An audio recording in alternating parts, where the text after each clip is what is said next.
Hallelujah. കർത്താവിൻ്റെ വിലയേറിയ നാമം മഹത്വപ്പെടുമാറാകട്ടെ.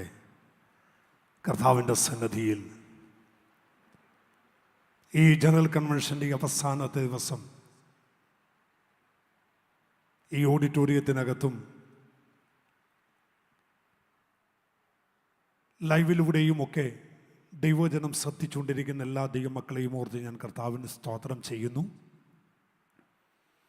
ന്യൂ ഇന്ത്യ ചർച്ച് ഓഫ് ഗോഡിൻ്റെ ജനറൽ കൺവെൻഷൻ്റെ അവസാനത്തെ ദിവസം ഈ പ്രാരംഭ നിമിഷം കർത്താവിനെ മഹത്വപ്പെടുത്തുവാനും കർത്താവിൻ്റെ സാക്ഷിയായി നിൽക്കുവാനും കർത്താവ് എനിക്ക് നൽകിയ നല്ല സാവകാശത്തിന് ഞാൻ കർത്താവിന് നന്ദി പറയുന്നു. കർത്താവിൻ്റെ വിലപ്പെട്ട ദൈവപ്രദാസൻ തമ്പിച്ചായൻ മറിയമ്മേൻ്റെ എന്നെ ദൈവവചനം പഠിപ്പിക്കുകയും സഭാ ശുശ്രൂഷയിൽ എന്നെ പ്രാർത്ഥിച്ച് നിയോഗിക്കുകയും ചെയ്ത ഞാൻ വളരെ ഗുരുതുല്യം സ്നേഹിക്കുന്ന ടി എം ഗുരുവുള്ള പാസ്റ്റർ, അധ്യക്ഷനായിരുന്ന കർത്താവിൻ്റെ പുത്യൻ, എല്ലാവരെയും വേഗം വരുന്ന കർത്താവായ യേശു ക്രിസ്തുവിൻ്റെ നാമത്തിൽ ഉള്ള വന്ദനം അറിയിക്കുന്നു.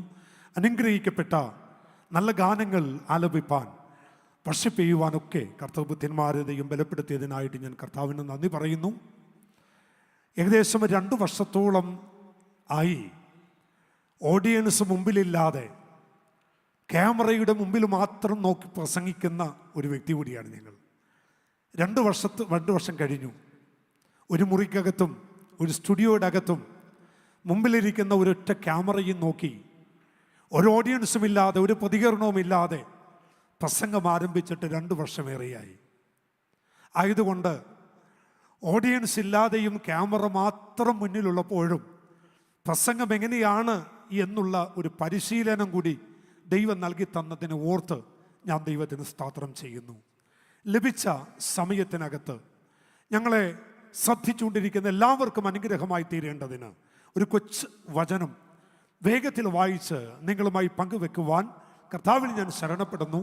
കുറേ ദിവസങ്ങളായിട്ട് എൻ്റെ ഉള്ളത്തിലൂടെ കടന്നു പോകുന്ന അല്ലെങ്കിൽ കൂടെ കൂടെ പറയാൻ ആഗ്രഹിച്ചുകൊണ്ടിരിക്കുന്ന ഒരു കൊച്ചു വിഷയമാണ് ഇന്നത്തെ നമ്മുടെ ദൈവവചന ചിന്തയ്ക്ക് വേണ്ടി എടുത്തിട്ടുള്ളത്. അപ്പോസ്തലനായ പൗലോസ് എഴുതിയ തിമോഥെയോസിൻ്റെ 2-ാമത്തെ ലേഖനം, അതിൻ്റെ 2-ാം അധ്യായം, അതിൻ്റെ 1-ാമത്തെ വേദവാക്യമാണ് ഇന്നത്തെ ദൈവവചന ചിന്തയ്ക്ക് വേണ്ടി നമ്മൾ എടുത്തിട്ടുള്ളത്. ഒരിക്കൽ കൂടി പറയുന്നു. അപ്പോസ്തലനായ പൗലോസ് എഴുതിയ തിമോഥെയോസിന് എഴുതിയ 2-ാമത്തെ ലേഖനം, 2-ാമത്തെ അധ്യായം, അതിൻ്റെ 1-ാമത്തെ വേദവാക്യം. വായിച്ചാട്ടെ. എന്റെ മകനെ, ക്രിസ്തുവേശുവിലുള്ള കൃപയാൽ ശക്തിപ്പെടുക. നീ പല സാക്ഷികളുടെ മുമ്പാകെ എന്നോട് കേട്ടതെല്ലാം മറ്റുള്ളവരെ ഉപദേശിക്കുവാൻ സമർത്ഥരായ വിശ്വസ്ത മനുഷ്യരെ ഭരമേൽപ്പിക്കുക. മതി.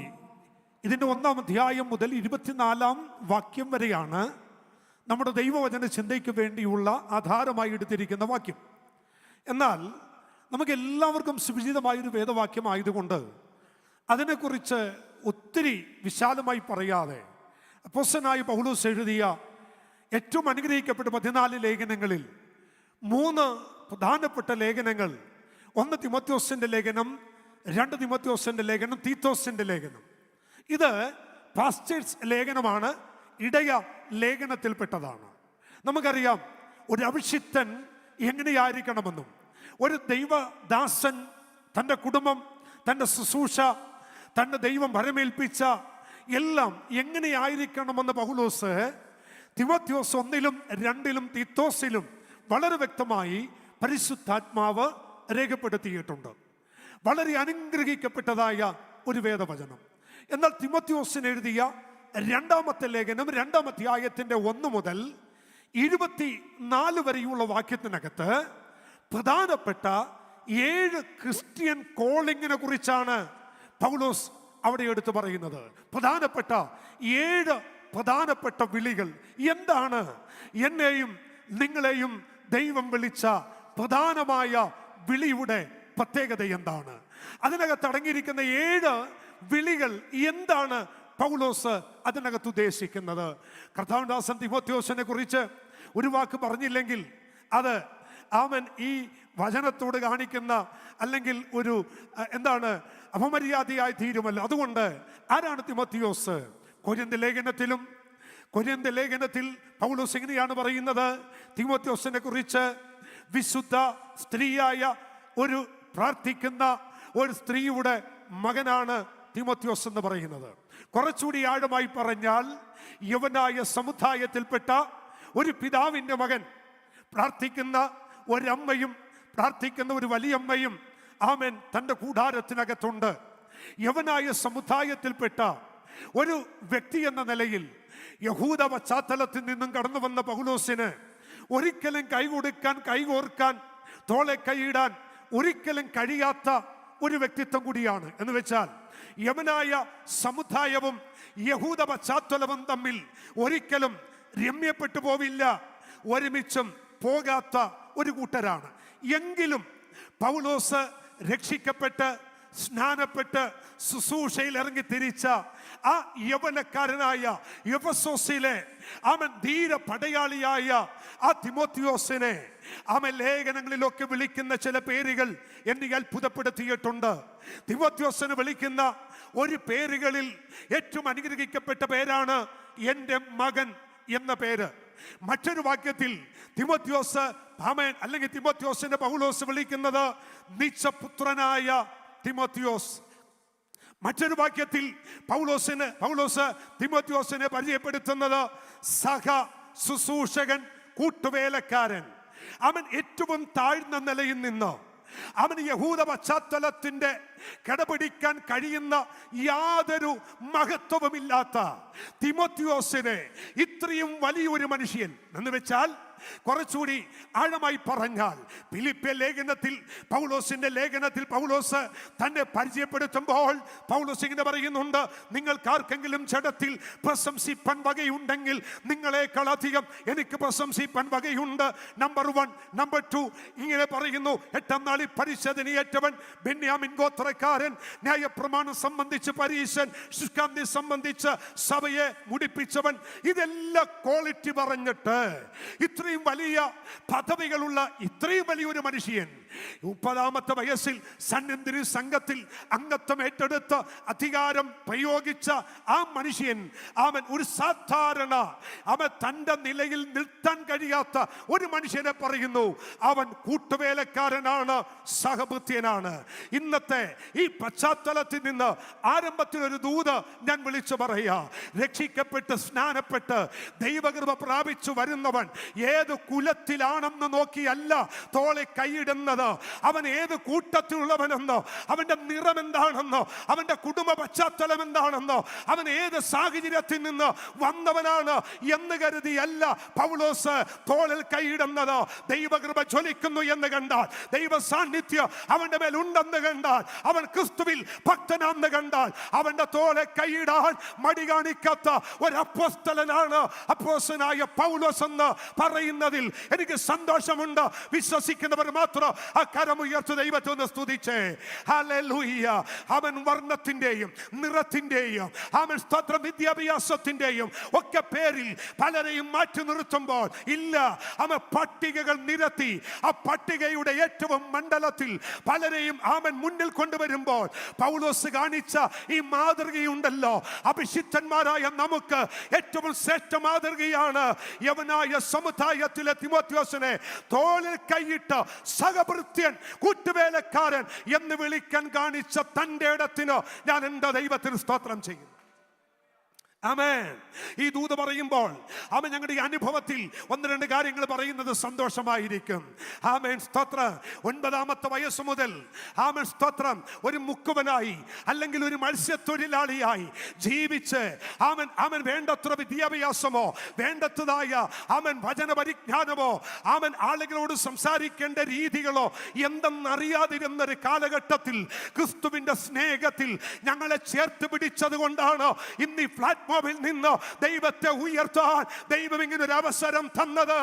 അവൻ ദൈവപുത്രന്മാരോട്, എന്നെ കേൾക്കുന്നവരുടെ ദൂത പറയാ, നിന്നെ തഴയുന്നവർ കണ്ടേക്കാ, നിന്നെ ഉപേക്ഷിക്കുന്നവർ കണ്ടേക്കാ, എന്നാൽ നിന്റെ മേൽ വ്യാപരിച്ച ദൈവകൃപയുടെ ആഴ് നിങ്ങളുടെ മേൽ വ്യാപരിക്കുമ്പോൾ മാറ്റി നിർത്തിയവർ പോലും ചേർത്ത് പിടിക്കുന്ന ദിവസങ്ങൾ വിദൂരമല്ല എന്ന് പരിശുദ്ധ ആത്മാവ് ഇന്ന് പകൽ ആരംഭമായി ദൂത് പറയുന്നു.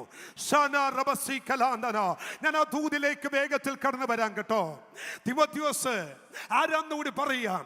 അപ്പോസ്തലനായ പൗലോസ് എന്ന് പറയുന്ന അവൻ ആ ശക്തനായ മനുഷ്യന്റെ അവസാനത്തെ നിമിഷം പൗലോസ് കാണാൻ ആഗ്രഹിച്ച ഒരേ ഒരാളുണ്ടെങ്കിൽ അത് തിമോത്തിയോസ് ആണ്.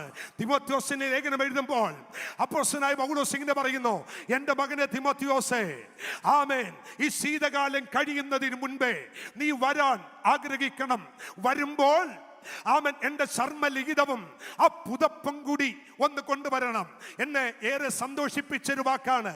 പൗലോസ് റോമൻ കാരാഗ്രഹത്തിൽ കിടക്കുമ്പോൾ ഇടുങ്ങിയ തണുപ്പുറച്ചു നിൽക്കുന്ന അവൻ അസ്ഥി പോലും മരവിച്ച് ബന്ധം വിട്ടു പോകുന്ന ആ റോമൻ കാരാഗ്രഹത്തിനകത്ത് സൂലിച്ച ശരീരവുമായി അവൻ ബലഹീനനായി കിടക്കുമ്പോൾ പൗലോസിന് ആവശ്യമായത് ഒരിറ്റാഹാരമല്ല, തനിക്ക് വേണ്ടത് ഒരു പുതപ്പും ഒരു ചർമ്മലിഖിതവും.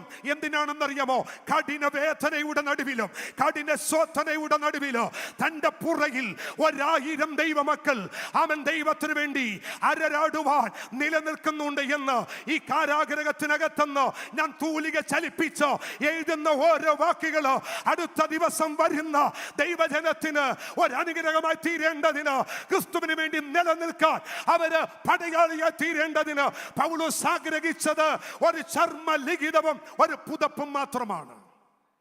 കിട്ടിയോ? കിട്ടി. എപ്പോഴാന്നറിയണ്ടേ?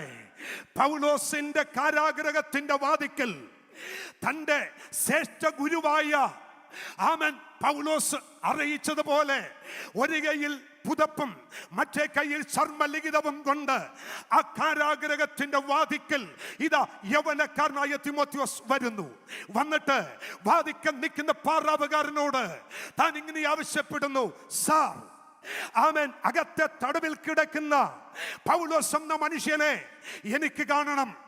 ഈ കയ്യിലിരിക്കുന്ന ചർമ്മലിഖിതവും പുതപ്പും എനിക്ക് ആ മനുഷ്യന്റെ മേൽ കൈമാറണം.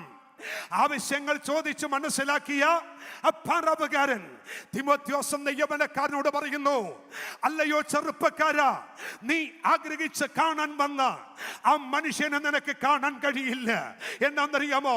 നീ ആഗ്രഹിച്ച് കാണാൻ വന്ന ആ മനുഷ്യനെ ഉണ്ടല്ലോ, ഇന്നലെ അവൻ വൈകിട്ട് അവൻ സൂര്യൻ അസ്തമിക്കുന്നതിന് മുൻപ് ഇവിടുത്തെ പൊതു മാർക്കറ്റിൽ വെച്ച് ഒരു കല്ലിൽ കൈകൾ രണ്ടും പുറകോട്ട് ബന്ധിച്ച് അവൻ തല ആ കല്ലിലേക്ക് കുനിച്ചു വെച്ച് ആമൻ ആമൻ ആരാച്ചാര് മിന്നിത്തിളങ്ങുന്ന വാളുകൊണ്ട് തന്റെ കഴുത്തറുത്തു മാറ്റി ആമൻ ശിരസ് ഈ താഴ്വരയിൽ ഉരുണ്ടു മാറി. ഇത് കേട്ട തിമോത്തിയോസ് അവൻ അകം തട്ടി വിറച്ച് അവൻ കൈകൾ ഉയർത്തി ഇങ്ങനെ വിളിച്ചു പറഞ്ഞു, എൻ്റെ ഗുരുവായ പൗലോസേ എന്ന് വിളിച്ചു വാവിട്ട് കരയാൻ തുടങ്ങി. അവസാന നിമിഷം കാണാൻ കഴിയാതെ പോയ അവൻ ഒരു അരിമ ശിഷ്യനാണ് ഈ തിമോത്തിയോസ് എന്ന് പറയുന്നത്. ആഴമായ ബന്ധം പൗലോസിന് തിമോത്തിയോസിനോടുണ്ട്. തിമോത്തിയോസ് വീഴരുത്, തിമോത്തിയോസ് ഒരിക്കലും പതറരുത് എന്നാഗ്രഹിച്ച ഒരു ദൈവ മനുഷ്യൻ. കരമുയർത്ത് ദൈവത്തിന് സ്തോത്രം ചെയ്ത് ആ പൗലോസ് എഴുതിയ ലേഖനങ്ങൾ നിങ്ങൾ ശ്രദ്ധിക്കണം. നീയോ ദൈവത്തിന്റെ മനുഷ്യനായുള്ളവേ, അത് വിട്ടോടുക. പലതിനകത്തൊന്നും വിട്ടോടി പലതിനകത്തും അവൻ ഉറച്ചു നിൽക്കാൻ പൗലോസ് ലേഖനം എഴുതുന്നു. അതിനകത്ത് എഴുതിയ പ്രധാനപ്പെട്ട ലേഖനമാണ് തിമോത്തിയോസിന്റെ 2ാം ലേഖനം. 2ാം ലേഖനത്തിന്റെ 1 മുതൽ 24 വരെ പ്രധാനപ്പെട്ട ക്രിസ്ത്യൻ കോളിംഗിന്റെ 7 വിളികൾ ഇതിനകത്തുണ്ട്. എന്താണ് വിളി? എന്നെ ആമൻ ശുശ്രൂഷയിൽ എന്തെങ്കിലും ആക്കിയിട്ടുണ്ടെങ്കിൽ, ഞാൻ കഴിഞ്ഞ ദിവസം ഒരാളോട് ചോദിച്ചു, പാസ്റ്റർ എവിടെയാണ് ശുശ്രൂഷിക്കുന്നത്? ഞാൻ ഫോട്ടോ വെച്ചിയിലാണ്. എത്ര നാളായി? ഞാൻ പറഞ്ഞു 97 മുതൽ അവിടെയാണ്. എത്ര പേർ സ്നാനപ്പെട്ടു? കൃപയാൽ താഴ്മയോടെ പറയട്ടെ, 3850 ആളുകളെ 97 മുതൽ 2022 വരെ സ്നാനപ്പെടുത്താൻ ദൈവം എനിക്ക് കൃപ ചെയ്തു. അക്ഷരം അറിയാത്ത, വായിക്കാൻ അറിയാത്ത, കൂട്ടി വായിക്കാൻ അറിയാത്ത, BIJ എന്ന സ്വന്തം പേര് അവൻ ഇംഗ്ലീഷിൽ എഴുതാൻ അറിയാത്ത എനിക്ക് എങ്ങനെ ഇത് കഴിഞ്ഞു എന്ന് ചോദിച്ചാൽ ഒരൊറ്റ ദൂത പറയാനുള്ളൂ, എന്നെയും നിങ്ങളുടെയും വിളി ഇന്ന് പക തിരിച്ചറിഞ്ഞാൽ ഒരസാധാരണ ദൈവപ്രവൃത്തിയിലേക്ക് ദൈവം നമ്മെ കൊണ്ടുവരും. ഈ പകൽ എന്നെ കേട്ടുകൊണ്ടിരിക്കുന്ന ജനത്തോട് ആത്മാവിൽ ഞാൻ പ്രവചിച്ചു പറയുന്നു, നിന്റെ വിളി എന്തെന്ന് നീ മനസ്സിലാക്കിയാൽ, നിന്റെ വിളിയുടെ ശ്രേഷ്ഠത എന്തെന്ന് നീ മനസ്സിലാക്കിയാൽ ഇരുന്നിടത്തിരിക്കത്തില്ല, ചെയ്തതുപോലെ ചെയ്യത്തില്ല. ഒരസാധാരണ ശുശ്രൂഷ നിങ്ങളുടെ മേൽ വെളിപ്പെട്ടു വരും.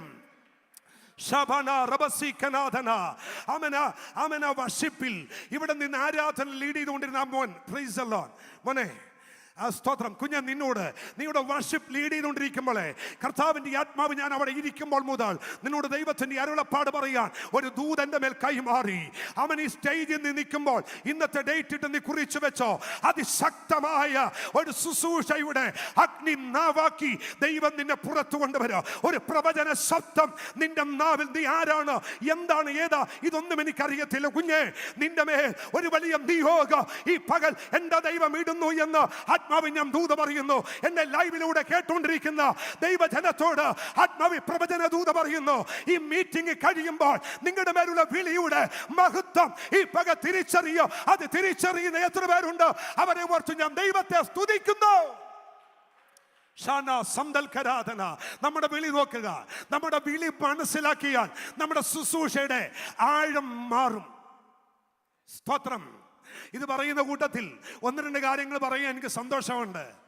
ആമേൻ. ഭാരതത്തിൽ ക്രിസ്തീയ സമൂഹം ഇങ്ങനെ വളർന്നുകൊണ്ടിരിക്കുമ്പോൾ ഈ വളർന്നുകൊണ്ടിരിക്കുന്ന ക്രിസ്തീയ സമൂഹത്തെ എങ്ങനെയും കൊണ്ട് പിടിച്ചു കെട്ടിയാൽ കൊള്ളാം. ഇതിന്റെ വളർച്ച ശക്തമാണ്. ഇങ്ങനെ വളർന്നുകൊണ്ടിരിക്കുന്ന ഇതിനെ എവിടെയെങ്കിലും ഒന്ന് തളക്കണമല്ലോ എന്ന് കരുതി ആധികാരികമായി പഠനമൊക്കെ നടന്നുകൊണ്ടിരിക്കുമ്പോൾ ഇന്ത്യയുടെ പ്രൈം മിനിസ്റ്റർ ആയിരുന്ന ജവഹർലാൽ നെഹ്റു പറഞ്ഞു, ഒരല്പസമയം വെയിറ്റ് ചെയ്യ്, ഞാനിതൊന്ന് പഠിക്കട്ടെ. വേദപുസ്തകം കയ്യിലെടുത്ത് ക്രിസ്ത്യാനിറ്റിയെ കുറിച്ച് പഠിച്ച് മനസ്സിലാക്കിയ ആ മനുഷ്യൻ ക്രിസ്തീയ സഭയുടെ ആരംഭം, അത് ആരംഭിക്കാനുണ്ടായ കാരണം, അതിൽ അനുഭവിച്ചതായ പ്രതിസന്ധികൾ, ആ പ്രതിസന്ധിയിൽ അതിജീവിച്ച ദൈവസഭ, ഇതെല്ലാം പഠിച്ചിട്ട് ആ മനുഷ്യൻ ഒരു സ്റ്റേറ്റ്മെന്റ് പറഞ്ഞു. അതിതാണ്, ക്രിസ്ത്യാനികളെ ഉണർത്തരുത്, അത് ഉറങ്ങുന്ന സിംഹമാണ്. ദൂത മനസ്സിലായോ? അവരെ ഉണർത്തരുത്.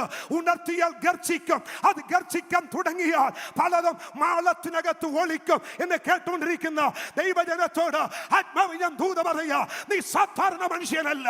അന്യഭാഷ പറഞ്ഞ് ആരാധിക്കുന്ന അഭിഷിക്തനെ, ആരാധിക്കുന്ന ദൈവദാസിയെ, ആരാധിക്കുന്ന ദൈവവൈതലെ, നീ സാധാരണ ഒരു മനുഷ്യനല്ല.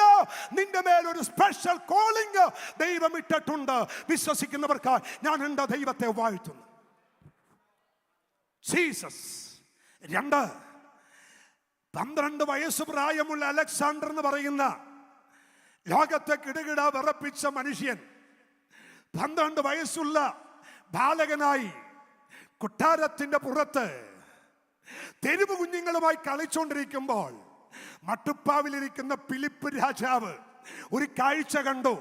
തൻ്റെ കുഞ്ഞ് തെരുവിലെ കുഞ്ഞുങ്ങളുമായി കളിക്കുന്നു. താൻ വിളിച്ചിട്ട് ചോദിച്ചു, അലക്സാണ്ടർ, 2 ചോദ്യം ഞാൻ ചോദിക്കും, ആൻസർ തരിക, പൊക്കൊള്ളുക. ഒന്നാമത്തെ ചോദ്യം, നീ ആരാണ്? 2, നീ ആരാകാനുള്ളവനാ? പൊക്കോളാൻ പറഞ്ഞു. അലക്സാണ്ടർ പോയിട്ട് തിരിച്ചു വന്നിട്ട് പറഞ്ഞു, ഞാൻ പോകുന്നില്ല. ഫിലിപ്പിയാർ ചോദിച്ചു, എന്നാ പോകാത്തെ? ഞാൻ ആരാന്ന് എനിക്ക് മനസ്സിലായി. 32-33 വയസ്സിനകത്ത് അലയടിക്കുന്ന മഹാസമുദ്രത്തെ വിരൽ ചൂണ്ടിയിട്ട് ശംഖ് വിരിച്ച് ആ മനുഷ്യൻ പറയുന്നു, നീ ഒരു തരി മണലായിരുന്നെങ്കിൽ ഞാൻ നിന്നെ പിടിച്ചടക്കുമായിരുന്നു. ഞാൻ ചോദിച്ചു, അലക്സാണ്ടർ, എന്താ ഇത്രയ്ക്ക് ധൈര്യം? ഞാൻ ആരാണെന്ന് എനിക്ക് മനസ്സിലായി. ഇന്ന് എൻ്റെ മുമ്പിലിരിക്കുന്ന ശക്തന്മാരായ അഭിഷിക്തന്മാരെ ഓർത്ത് ഞാൻ എൻ്റെ ദൈവത്തിന് സ്തോത്രം ചെയ്യുന്നു. കരം ഉയർത്തി ഒന്ന് ദൈവത്തിന് മഹത്വം കൊടുക്കാമോ? ഞാൻ സാധാരണക്കാരനല്ല, എൻ്റെ വിളി ചെറുതല്ല. ഹല്ലേലൂയ. പൗലോസ് എഴുതിയ മറ്റൊരു ലേഖനമാണ് കൊരിന്ത ലേഖനം. കൊരിന്ത ലേഖനം 1-ാമത്തെ ലേഖനത്തിനകത്ത് എന്നെ ചിന്തിപ്പിച്ച ഒരു കാര്യമുണ്ട്. അതിതാണ് 1 കൊരിന്ത ലേഖനം 1:26 വായിക്കണമെന്നില്ല, സമയം ചുരുക്കമേ ഉള്ളൂ. സഹോദരന്മാർ, നിങ്ങളുടെ വിളിയെ നോക്കുവിൻ എന്നൊരു വാക്യമുണ്ട്. നിങ്ങളുടെ വിളിയെ നോക്കുവിൻ. കൊരിന്ത ലേഖനം 1-ാം അധ്യായം തുടങ്ങി 7-ാം അധ്യായം വരെ പൗലോസ് ആ സഭയെ കുറിച്ച് കേട്ടതിന്റെ വെളിച്ചത്തിൽ ലേഖനം എഴുതിയതാണ്. ഒന്നുകൂടി പറയാം. കൊരിന്ത ലേഖനം 1-ാം അധ്യായത്തിന്റെ 1-ാം വാക്യം മുതൽ 7-ാം അധ്യായം വരെ സഭയെ കുറിച്ച് കേട്ടതിന്റെ വെളിച്ചത്തിൽ പൗലോസ് ലേഖനം എഴുതി. 7-ാം അധ്യായം തുടങ്ങി അവർ എഴുതി ചോദിച്ചതിന്റെ മറുപടിയായിട്ട് പൗലോസ് ലേഖനം എഴുതി. 1-ാം അധ്യായം തുടങ്ങി 7-ാം അധ്യായം വരെ പൗലോസ് കേട്ടതിന്റെ വെളിച്ചത്തിൽ എന്താ എഴുതിയത്? കേട്ടത് കേൾക്കണോ? നല്ലതാ കേട്ടത്, മോശമല്ല കേട്ടെ. പൗലോസ് ആദ്യം കേട്ടത് 1:9 ഒരു കൃപാവരത്തിനും കുറവില്ലാത്ത സഭ. 2 പൗലോസ് കേട്ടത് ആ സഭയുടെ കെട്ടുറപ്പാണ്. പക്ഷെ താഴത്തോട്ട് വരുമ്പോഴേ കേൾക്കാൻ പാടില്ലാത്ത പലതും പൗലോസ് കേട്ടു. ആ സഭയിലെ കക്ഷിത്വം, സഭയിലെ വിഭിന്ന ചിന്തകൾ, സഭയിലെ ഗ്രൂപ്പുകളി, ഇതെല്ലാം കഴിഞ്ഞിട്ട് സഭയെ എടുത്തിട്ട് വ്യക്തിപരമായി ഇവരെ ചൂണ്ടിയിട്ട് പറയുന്നു, നിങ്ങളിൽ ഒരുത്തൻ ഇന്നതുപോലെ ഉണ്ടെന്ന് ഞാൻ അറിയുന്നു. എന്നെ അത്ഭുതപ്പെടുത്തിയ ഒരു കാര്യം, 3-ാം അധ്യായത്തിന്റെ തുടക്കത്തിൽ പൗലോസ് കൃപാവരത്തിൽ കത്തി നിൽക്കുന്ന സഭയെ നോക്കി ഒരു വിളി വിളിച്ചു. എന്നാന്നറിയോ? എനിക്ക് നിങ്ങളോട് ആത്മീകരോടെന്ന പോലെ ഇടപെടാനില്ല, എനിക്ക് നിങ്ങളോട് ജഡീകന്മാരോടെന്ന പോലെ എനിക്ക് ഇടപെടാനുള്ളൂ. അവൻ 3-ാം വാക്യത്തിൽ 3:3 പൗലോസ് നിങ്ങൾ ജഡീകന്മാരല്ലോ. അത്ഭുതപ്പെടുത്തി എന്നെ കേട്ടുകൊണ്ടിരിക്കുന്നവരോട് ഒരൊറ്റ ദൂത പറയാ, അവൻ കൃപാവരത്തിന്റെ ശ്രേഷ്ഠത നോക്കി ആത്മീകന്റെ മാർക്കിടരുത് കേട്ടോ. അവൻ ഞാൻ പേര് വിളിച്ചു ദൂത പറഞ്ഞാല്, അത്ഭുതങ്ങൾ ചെയ്താല്, ഞാൻ അവൻ മലയെ നീക്കുന്ന വലിയ അത്ഭുത ശുശ്രൂഷ ചെയ്താലോ എന്നെ മേൽ വ്യാപരിക്കുന്ന കൃപാവരം കണ്ട് നിങ്ങൾ എന്നെ ആത്മീകരെന്ന് മുദ്ര കുത്തരുത്. എനിക്ക് ദൈവം കൃപാവരം തന്നത് എനിക്ക് വേണ്ടിയല്ല, എനിക്ക് ദൈവം പ്രവചനം തന്നത് എനിക്ക് വേണ്ടിയല്ല, എനിക്ക് ദൈവം വെളിപ്പാട് തന്നത് എനിക്ക് വേണ്ടിയല്ല. ഈ കൊച്ചനോട് ഇന്ന് ഞാൻ ഈ പ്രവചന ദൂത പറഞ്ഞത് കുഞ്ഞെ എനിക്ക് വേണ്ടിയല്ല, എന്നെ ദൈവം പ്രവചനം ഏൽപ്പിച്ചത് നിങ്ങൾക്ക് വേണ്ടിയാണ്. ദൈവം ഒരു വെളിപ്പാട് തന്നത് ദൈവസഭയ്ക്ക് വേണ്ടിയാണ്. എന്നാൽ കൃപാവരം ഉപയോഗിക്കുന്നവൻ തന്നെത്താൻ പണിയപ്പെടുന്നില്ലെങ്കിൽ അവൻ ജഡീകനായി മാറുക. കൃപാവര ശുശ്രൂഷകൾ കൈമാറ്റം ചെയ്യുന്നവൻ തന്നെത്താൻ പണിയുന്നില്ലെങ്കിൽ അവൻ ജഡീകനായി മാറുക. ഈ കാലം അവൻ കണ്ടുകൊണ്ടിരിക്കുന്നത് അതാണ്. എന്നാൽ ഒറ്റ ദൂത പറയുന്നു, എത്ര കൃപാവരം ഉപയോഗിച്ചാലും കുഞ്ഞെ നീ നിന്നെ പണിയുന്നില്ലെങ്കിൽ നീ വേസ്റ്റ് ആണ്, ശുശ്രൂഷക്ക് കൊള്ളാത്തവനാണ്. കരമുയർത്തി ദൈവത്തെ ഒന്ന് സ്തുതിച്ചേ. ആമേൻ. പൗലോസ് പറഞ്ഞു, കാര്യമൊക്കെ കൊള്ളാം, കൃപാവരം തകർത്തുകൊണ്ടിരിക്കുക. നിങ്ങളുടെ ചർച്ചിൽ ഒരുത്തം വന്നാൽ അവന്റെ പേരും അഡ്രസ്സും ഒക്കെ നിങ്ങൾ വിളിച്ചു പറയും. പക്ഷെ ഞാനൊരു കാര്യം പറയുക, നിങ്ങളെ ആത്മീകനെന്ന് ഞാൻ വിളിക്കില്ല, നിങ്ങൾ ജഡീകന്മാരാണ്. പൗലോസ് ഫോർട്ട് വച്ച് വന്നാണ് പ്രസംഗിച്ചിട്ട് എന്റെ മുഖത്ത് നോക്കി എന്നെ ജഡീക എന്ന് വിളിച്ചിരുന്നെങ്കിൽ പൗലോസ് ഫോർട്ട് വെച്ച് വിട്ടു പോകത്തില്ല. പോവോ? കാരണം ഞാൻ വലിയ ആത്മീക ഇവിടെ പടച്ചട്ടൊക്കെ ഇട്ട് പ്രവചനത്തിന്റെ കൃപാവരത്തിന്റെ അങ്ങ് തട്ടി നിൽക്കുമ്പോ എന്നെ നോക്കി ഒരുത്തൻ ജഡീകനെന്ന് വിളിച്ചാൽ നമുക്ക് ഇഷ്ടപ്പെടുമോ? ഇഷ്ടപ്പെടില്ല. പക്ഷെ കൊരിന്ത്യ സഭയെ പൗലോസ് കറക്റ്റ് ചെയ്തത് എവിടെയാണെന്നറിയാമോ? സഹോദരന്മാരെ, നിങ്ങളുടെ വിളിയെ നോക്ക്. നിങ്ങൾ ജഡീകന്മാരാകുന്നത്, നിങ്ങൾ പലതിലും വീണു പോകുന്നതിന്റെ കാര്യം നിങ്ങളുടെ വിളി എന്തെന്ന് നിങ്ങൾക്കറിയത്തില്ല.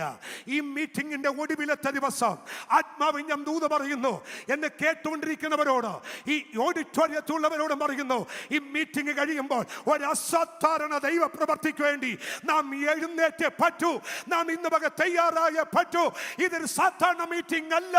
ഇതിന്റെ പുറകിൽ ദൈവത്തിന്റെ പദ്ധതിയുണ്ട്. ഇതിന്റെ പുറകിൽ ദൈവത്തിന്റെ കരമുണ്ട്. വിശ്വസിക്കുന്നവർക്ക് ഞാൻ എൻ്റെ ദൈവത്തെ വാഴ്ത്തുന്നു. ശബന സന്തൽക്കരാധന.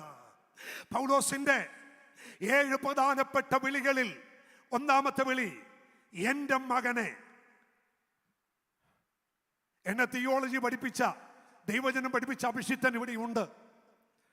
എല്ലാവരും ബഹുമാനിച്ചുകൊണ്ട് പറയാം, ആ വാക്ക് തിയോളജി പരമായി എടുക്കരുത്. നമ്മളോട് ആത്മീയ ദൂതായിട്ട് എടുത്താൽ മതി. പൗലോസ് മകൻ എന്ന് വിളിക്കുന്ന തിമോത്തിയോസിനെ നിജപുത്രൻ എന്തായിട്ട് തന്നെയാ. പക്ഷെ അത് കോമണായി തിരുവചന അടിസ്ഥാനത്തിൽ പുതിയ നിയമത്തിൽ എടുക്കുമ്പോൾ എന്റെയും നിങ്ങളുടെയും വിളിയുടെ ഒന്നാമത്തെ പ്രത്യേകത പുത്രത്വത്തിന്റെ വിളിയല്ലേ? നല്ലൊരു ഹല്ലേലൂയ എന്ന് പറയാമോ? എന്റെയും നിങ്ങളെയും വിളിച്ച വിളിയുടെ ഒന്നാമത്തെ പ്രത്യേകത എൻ്റെ മകനെ. പൗലോസ് തിമോത്തിയോസിനെയാണ് മകനെ എന്ന് അഭിസംബോധന ചെയ്തതെങ്കിൽ നമ്മുടെ വിളിയും മകനായിട്ടല്ലേ? അവനെ കൈക്കൊണ്ട് അവന്റെ നാമത്തിൽ വിശ്വസിക്കുന്ന ഏവർക്കും ദൈവമക്കളാകാൻ അവൻ അധികാരം കൊടുത്തു. അപ്പൊ എന്നെ വിളിച്ച വിളിയുടെ പ്രത്യേകത എന്നാ? മകനായിട്ടാ. നമ്മുടെ സമ്മതം കൂടാതെ നമ്മുടെ ജീവിതത്തിൽ നടക്കുന്ന 2 കാര്യം. ഒന്ന് ജനനവും മറ്റൊന്ന് മരണവുമാണ്. നമ്മുടെ സമ്മതം വേണ്ട. പക്ഷെ നമ്മൾ ജനിച്ചപ്പോൾ ദൈവം നമ്മോട് ചോദിച്ചില്ല എവിടെ ജനിക്കണം, ഏത് വീട്ടിൽ ജനിക്കണം, ആരുടെ മകനായി ജനിക്കണം എന്ന് ദൈവം ചോദിച്ചില്ല. അങ്ങനെ വല്ലതും ചോദിച്ചിരുന്നെങ്കിൽ എന്നോടാണെങ്കിൽ ഞാൻ പറയാന് അംബാനിയുടെ മകനായാൽ മതി, യൂസഫലിയുടെ മകനായി ജനിച്ചാൽ മതി. പക്ഷെ ഒന്നാമത്തെ ജനനത്തിങ്കൽ ദൈവം എനിക്കൊരു ഓപ്ഷൻ തന്നില്ല. പക്ഷെ കൃപയാൽ നല്ല മാതാപിതാക്കൾക്ക് ജനിപ്പാൻ ദൈവം കൃപ ചെയ്തു. അവരെ ഓർത്തു ദൈവത്തിന് നല്ലവണ്ണമെന്ന് സ്തോത്രം ചെയ്യാമോ? ഹല്ലേലൂയ. അങ്ങനെ ദൈവം ചെയ്തു. പക്ഷെ രണ്ടാമതൊരു ജനനം ദൈവം നമുക്ക് തന്നു. അത് നിക്കോദിമോസോട് പറയുന്ന പോലെ, യോഹന്നാൻ 3 പറയുന്ന പോലെ വീണ്ടും ജനനം. ആമേൻ. കെടുന്ന ബീജത്താലല്ല, കെടാത്തതും നിലനിൽക്കുന്നതുമായ ദൈവവചനമെന്ന ആമൻ ബീജത്താൽ ദൈവം നമ്മെ വീണ്ടും ജനിപ്പിച്ചു. ആ വീണ്ടും ജനിപ്പിച്ചപ്പോൾ പരസ്യമായി നമ്മുടെ ഹൃദയത്തിന്റെ കവാടത്തിൽ വന്ന് ഒരു മുട്ട്, ഒരു ശബ്ദം ഇങ്ങനെ ഉണ്ടായിരുന്നു. ഇതാ 2 പിതാക്കന്മാർ നിന്റെ മുമ്പിൽ നിൽക്കുന്നു. ഇതിൽ ഏത് പിതാവിനെ വേണോ? പരസ്യമായി നാം കരമുയർത്തി പറഞ്ഞു, സ്വർഗീയ പിതാവിനെ എനിക്കപ്പനായിട്ട് വേണോ. അന്ന് മുതൽ എനിക്കും നിങ്ങൾക്കും വീണ ഒരു പദവിയുണ്ട്. ആ പദവി എന്താണെന്നറിയാമോ? ഞാൻ എൻ്റെ പിതാവിന്റെ മകനാണ്.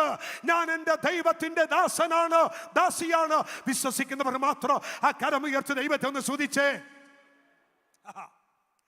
ഹല്ലേലൂയ. നമ്മുടെ വിളിയുടെ പ്രത്യേകത ഒന്നാമത്തത് മകനാണ്. ഞാൻ ഒരിക്കൽ വചനം ധ്യാനിക്കുമ്പോൾ എൻ്റെ ഉള്ളത്തിൽ വന്ന സന്തോഷം ഞാൻ പറയാം. യേശുവിൻ്റെ വിലാപ്പുറം കുത്തി തുറന്ന ഒരു പടയാളിയില്ലേ, യേശുവിന്റെ വിലപ്പുറത്ത് മാഞ്ഞു നോക്കി കുത്തിയ ആ പടയാളിയില്ലേ, ആ പടയാളിയുടെ മകൻ വന്നിട്ട് യേശുപ്പച്ചനോട് പറയുന്നു, അല്ലയോ യേശു കർത്താവേ, എനിക്ക് അങ്ങയുടെ പുത്രത്വം വേണം എന്ന് പറഞ്ഞാൽ യേശു ഒരിക്കലും പറയില്ല, നിന്റെ പിതാവാണ് എൻ്റെ മാർവിടം കുത്തി തുറന്നത്, നിനക്ക് ഞാൻ പുത്രത്വം നിരസിക്കുന്നു എന്നവൻ പറയില്ല. മാർവിടം കുത്തി തുറന്ന ആ കള്ളമേൻ, ആമൻ സ്തോത്രം, ആ ശതാധിപന്റെ ആ റോമൻ പടയാളിയുടെ മകനും പുത്രത്വം കൊടുക്കും. എന്നെ കേട്ടുകൊണ്ടിരിക്കുന്ന ആരെങ്കിലും ഇന്ന് ലൈവിൽ ആദ്യമായിട്ടാണ് ഈ ദൂത് കേൾക്കുന്നതെങ്കിൽ, ഞങ്ങൾ പ്രസംഗിക്കുന്ന ഈ സ്വർഗീയ പിതാവിന് പുത്രത്വം കൈവരിക്കാൻ ദൈവ പൈതലേ, 1 രൂപ നീ മുടക്കണ്ട, 5 പൈസ നീ കൊടുക്കണ്ട. ഇരിക്കുന്നിടത്തിരുന്ന് കരം ഉയർത്തിക്കൊണ്ട് യേശുവേ അങ്ങന്റെ പിതാവ്, അങ്ങന്റെ ദൈവ എന്നൊരു വാക്ക് പറയാമെങ്കിൽ പുത്രത്വം കൈമാറുന്ന ഒരു പ്രഭാതമാക്കി ദൈവം നിന്നെ മാറ്റും. ശബന സന്തൽക്കരാധന. തിരിച്ചു വരാൻ കേട്ടോ. പുത്രത്വത്തിന്റെ വിളി. എന്നെ വിളിച്ചത് മകനായിട്ടാണ്. ഈ വേദപുസ്തകം പഠിച്ചു വരുമ്പോഴേ നമുക്ക് മനസ്സിലാക്കേണ്ട മറ്റൊരു സത്യം, പഴയ നിയമത്തിനകത്ത് പുത്രത്വമുണ്ടോ? ഉൽപ്പത്തി മുതൽ മലാക്കി വരെ പുസ്തകം വരെ പഠിക്കുമ്പോൾ പുത്രത്വം നമുക്ക് കാണാൻ കഴിയുന്നുണ്ടോ? എവിടെയാ പുത്രത്വമുള്ളേ? എവിടെയാ പുത്രത്വമുള്ളത്? പുതിയ നിയമത്തിലോട്ട് വരുമ്പോഴാണ് പുത്രത്വം. എന്നാൽ ഇതിനെ കണ്ണിക്കാൻ നിൽക്കുന്ന ആരെങ്കിലും ഉണ്ടെങ്കിൽ അവർക്ക് വേണ്ടി പറയാം, പഴയ നിയമത്തിൽ രണ്ടിടത്തെ പുത്രത്വം യേശു പറഞ്ഞിട്ടുള്ളൂ, ദൈവം പറഞ്ഞിട്ടുള്ളൂ. ഒന്ന്, ജ്ഞാനിയായ ശലോമോനോട് ദൈവം പറഞ്ഞു, ശലോമോനെ, ഞാൻ നിനക്ക് പിതാവും നീ എനിക്ക് മകനുമായിരിക്കും. അത് നമ്മൾക്ക് വേണമെങ്കിൽ പുത്രത്വത്തിൽ കൂട്ടാം. രണ്ടാമത് ഒരൊറ്റ സ്ഥലത്തെ പുത്രത്വമുള്ളൂ. ലൂക്കോസ് 3 അവസാനം വായിക്കണ്ട. ലൂക്കോസ് 3 അവസാനം വരുമ്പോൾ ജനറേഷനെ കുറിച്ച് പറയുന്നു. ആ ജനറേഷന്റെ ഒടുവിൽ വന്ന് നിൽക്കുന്നത് ആദാം, ദൈവത്തിന്റെ മകൻ. ആദാം ദൈവത്തിന്റെ മകൻ. അങ്ങനെയാണെങ്കിൽ പഴയ നിയമത്തിൽ പുത്രത്വം നേരിട്ട് കൈമാറ്റം കിട്ടിയ ഒരൊറ്റ മനുഷ്യൻ പുസ്തകത്തിനകത്തുണ്ടെങ്കിൽ അത് ആദാമാണ്. എന്നെ അത്ഭുതപ്പെടുത്തിയ ഒരു കാര്യം, ഒന്നാമത്തെ പുസ്തകത്തിൽ പുത്രത്വം കൈമാറ്റം ചെയ്ത ആദാമിൽ വ്യാപരിച്ച അതോറിറ്റി നിങ്ങളൊന്ന് ശ്രദ്ധിച്ചേ. അവൻ വന്നപ്പോൾ മൃഗങ്ങളെല്ലാം മുട്ടുമടക്കാൻ തുടങ്ങി. അവൻ ഇട്ടതെല്ലാം പേരായി. അവന്റെ നാവിൽ വ്യാപരിച്ച അധികാരം ആ ദേശത്ത് വ്യാപരിക്കാൻ തുടങ്ങി. ഒന്നാമത്തെ പുത്രനിൽ വ്യാപരിച്ചത് ഒരു അസാധാരണ അധികാരം. ആമേൻ. ഈ ദൂത് എന്നെ ദൈവം പഠിപ്പിച്ച നിമിഷം മുതൽ എനിക്ക് മനസ്സിലായി. ആമൻ, ആള് മാറാൻ തുടങ്ങി. ആരോടെങ്കിലും ചോദിക്കാൻ നിങ്ങളുടെ വിശ്വാസത്തെ വേണ്ടി പറയുക. ആമൻ, സ്തോത്രം. ഏറ്റവും ആളുകൾ രക്ഷിക്കപ്പെട്ടത് എപ്പോഴാ? ഏറ്റവും ആളുകൾ സ്നാനപ്പെട്ടത് എപ്പോഴാ എന്ന് ചോദിച്ചാൽ എനിക്ക് പറയാനുള്ളത്, കോവിഡ് കാലത്താണ് ഏറ്റവും അധികം ആളുകൾ സ്നാനപ്പെട്ടത്. കോവിഡ് കാലത്താണ് ഏറ്റവും അധികം ആളുകളെ ഞാൻ സ്നാനക്കടവിലേക്ക് ഇറക്കിയത്. എന്താണെന്ന് ചോദിച്ചാൽ ഒരൊറ്റ ദൂത് പറയുക, ഞാൻ പുത്രനാണെങ്കിൽ, നിങ്ങളുടെ മേൽ പുത്രത്വത്തിന് അധികാരമുണ്ടെങ്കിൽ, ആദാമിൽ വ്യാപരിച്ച അധികാരം ഈ പകൽ നമ്മുടെ മേൽ വ്യാപരിക്കുന്നുണ്ട്. അത് വിശ്വസിക്കുന്ന ദൈവജന കാരമാടി ചെന്ന ദൈവത്തിന് നന്ദി പറഞ്ഞ് ജീസസ് ശബന സന്തൽക്കരാധന. ഒന്നാമത്തെ അധികാരം ആദാമിൽ വ്യാപരിച്ചു. ഇനി വേദപുസ്തകം പഠിപ്പിക്കുന്ന രണ്ടാമത്തെ പുത്രത്വം കുഞ്ഞെ ആരാന്നറിയാമോ? അവൻ തന്റെ ഏകജാതനായ പുത്രൻ, അത് മശിഹാ തമ്പുരാനാണ്. ഒന്നാമത്തെ പുത്രത്വം ആദാമിൽ വ്യാപരിച്ചു. ആദാമിൽ വ്യാപരിച്ച പുത്രത്വത്തിന്റെ മേൽ, അവന്റെ മേൽ വ്യാപരിച്ച അതോറിറ്റി ഭയങ്കരമായിരുന്നു. രണ്ടാമത്തെ പുത്രത്വം ഇതാ മശിഹാ തമ്പുരാനിൽ വ്യാപരിക്കുന്നു. അത് വെളിപ്പെട്ടത് എവിടെയാ? വെളിപ്പെട്ടത് യോർദാൻ നദിക്കരയിൽ. സൃഷ്ടാവാം ദൈവം സൃഷ്ടിയുടെ കയ്യിൽ സ്നാനപ്പെടാൻ വെള്ളത്തിലേക്ക് ഇറങ്ങി. വെള്ളത്തിൽ മുങ്ങി പൊങ്ങുമ്പോൾ സ്വർഗം തുറന്നു പറയുന്നു, ഇവൻ എന്റെ പ്രിയപുത്രൻ, ഇവനിൽ ഞാൻ പ്രസാദിച്ചിരിക്കുന്നു. ഒരൊറ്റ ദൂത് പറയാ, പുത്രത്വം ഇത് സ്നാനക്കടവിൽ സ്വർഗം ഡിക്ലെയർ ചെയ്യുന്നു, ഇവൻ എന്റെ പ്രിയപുത്രൻ. നിങ്ങൾ ശ്രദ്ധിക്കണം കേട്ടോ.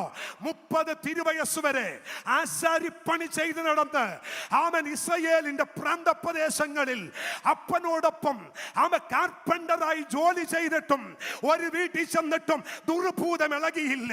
ഒരു വീട്ടിൽ ചെന്നിട്ടും പിശാച് അലറി വിളിച്ചില്ല എന്ന് പുത്രത്വം വെളിപ്പെട്ടോ ആ നിമിഷ ഉപവാസം കഴിഞ്ഞ് ഗദരദേശത്തേക്ക് കാല് വെക്കുമ്പോൾ പിശാച് പറയുന്നു, മഹോന്നതനായ ദൈവത്തിന്റെ പുത്ര, ഈ പകൽ ആത്മാവ് ദൂത പറയുന്നു, പുത്രത്വം നിന്റെ മേൽ വെളിപ്പെട്ടാൽ നീ കാല് വെക്കുന്നിടത്ത് ദുരാത്മാക്കൾ ഇളകി മാറോ. അവ പുത്രത്വം വെളിപ്പെട്ടാൽ നീ പോകുന്നിടത്ത് പൈശാചിക മണ്ഡലങ്ങൾ ഈ പകൽ വിട്ടുമാറോ. വിശ്വസിക്കുന്ന ദൈവജന കരമടിച്ച് ദൈവത്തെ ആരാധിക്കുക. ദൈവമക്കളെ, നിങ്ങൾ വീട്ടിലിരുന്നാണ് ഈ ദൂത് കേൾക്കുന്നതെങ്കിൽ ആ ഇരിക്കുന്നിടത്തിരുന്ന് ആത്മാവിൽ ആരാധിക്കുക. ഒരു അഭിഷേക, ഒരു ദൈവ കൃപ, ഒരു ദൈവ സാന്നിധ്യം നിങ്ങളുടെ മേൽ വ്യാപരിക്കട്ടെ.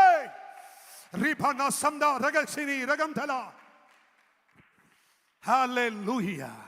പുത്രത്വം കൈവരിച്ചവൻ സ്പെഷ്യലാ. പുത്രത്വം കൈവരിച്ചാൽ സ്പെഷ്യലാ. എൻ്റെ ഓർമ്മ ശരിയാണ്, ഇതൊക്കെ ഒരു സാക്ഷ്യമായിട്ട് അങ്ങ് പറയുക.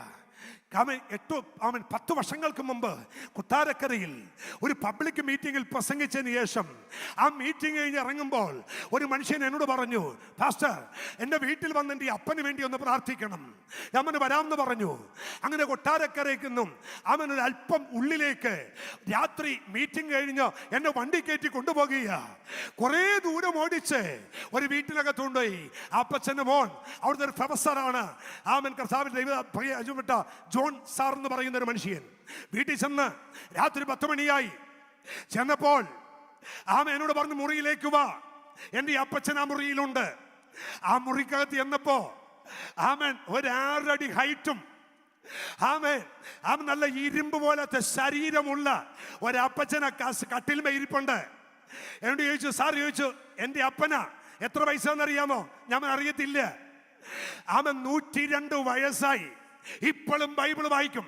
കണ്ണിന് ഭയങ്കര കാഴ്ചയാ. എനിക്കിഷ്ടം തോന്നി. ഇങ്ങനെയുള്ള അപ്പച്ചന്മാരെ കണ്ടാൽ വിടില്ല. ഞാൻ ചെന്ന് അടുത്തുകൂടി കാര്യമൊക്കെ ചോദിച്ച് മനസ്സിലാക്കി. അപ്പച്ചൻ അങ്ങ് ഇഷ്ടപ്പെട്ടു. കുറച്ച് കഴിയുമ്പോൾ ഞാൻ ചോദിച്ചു, അപ്പച്ചൻ എത്ര വർഷം?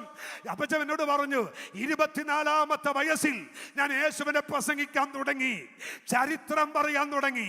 പറഞ്ഞു പറഞ്ഞു പറഞ്ഞ് അവസാനം വന്നപ്പോൾ അപ്പച്ചനോട് പറയാം, മോനെ നീ കേട്ടിട്ടുണ്ടോ? കേരളത്തിൽ ഒരു ഉപദേശിയും ഭാര്യയും കൂടി ട്രാക്ട് കൊടുത്തു പോകുമ്പോ ആന വിരണ്ടോടി വന്നപ്പോ യേശുവിന്റെ നാമത്തെ മുട്ടുകുത്തിച്ചത് ഞാൻ കേൾക്ക മാത്രമല്ല, ഞാൻ പ്രസംഗിച്ചിട്ടുണ്ട്. മോനെ, ആ ദൈവദാസനോടാ ഞാൻ 100 കണക്കിന് സ്റ്റേജ് പ്രസംഗിച്ചിട്ടുണ്ട്. ഈ അപ്പച്ചന്റെ ചരിത്രം നേരിക്കണ്ടിട്ടില്ല. 2 മുട്ടും മടക്കി അവൻ ഇരുമ്പൊലക്ക പോലത്തെ കൈയെടുത്ത് തലയിലേക്ക് വെച്ച് പറഞ്ഞു, അപ്പച്ച പ്രാർത്ഥിക്ക്. പിന്നെ എനിക്കറിയേണ്ടത് ഇതെങ്ങനെ സംഭവിച്ചു. അപ്പച്ച വാക്ക് പറയാ, മോനെ അവന് സംഭവിച്ച എന്നാന്നറിയാമോ? ആന വിരണ്ടു വന്നു. അന്ന് എനിക്ക് 28 വയസ്സുണ്ട്. ഞാനും വൈഫും കൂടി തിരിച്ചു വരുമ്പോൾ ആന വിരണ്ടു വരുന്നു. ഓടാൻ രക്ഷയില്ല. അപ്പൊ ആരും എന്നോട് പറയുന്നു, നിന്റെ മേലൊരു പുത്രത്വമുണ്ട്, കൽപ്പിക്ക്. അപ്പച്ചൻ മുട്ടുമടക്കിയിട്ട് പറഞ്ഞു, യേശുവിന്റെ നാമത്തിൽ മുട്ടുമടക്കുക. ആ സെക്കൻഡിൽ അവളെ മുട്ടുമടക്കി. ഈ പക തിരിച്ചറിയണം, അവൻ നമ്മുടെ മേൽ വ്യാപരിക്കുന്ന പുത്രത്വം 2 കൈ അടിച്ച് അന്യഭാഷ പറയാനല്ല, പകരം ഇന്ന് പകൽ അത്ഭുതങ്ങൾ, അടയാളങ്ങൾ, വിവിധ വീര്യ പ്രവർത്തികൾ ഇതിനകത്ത് സംഭവിക്കട്ടെ.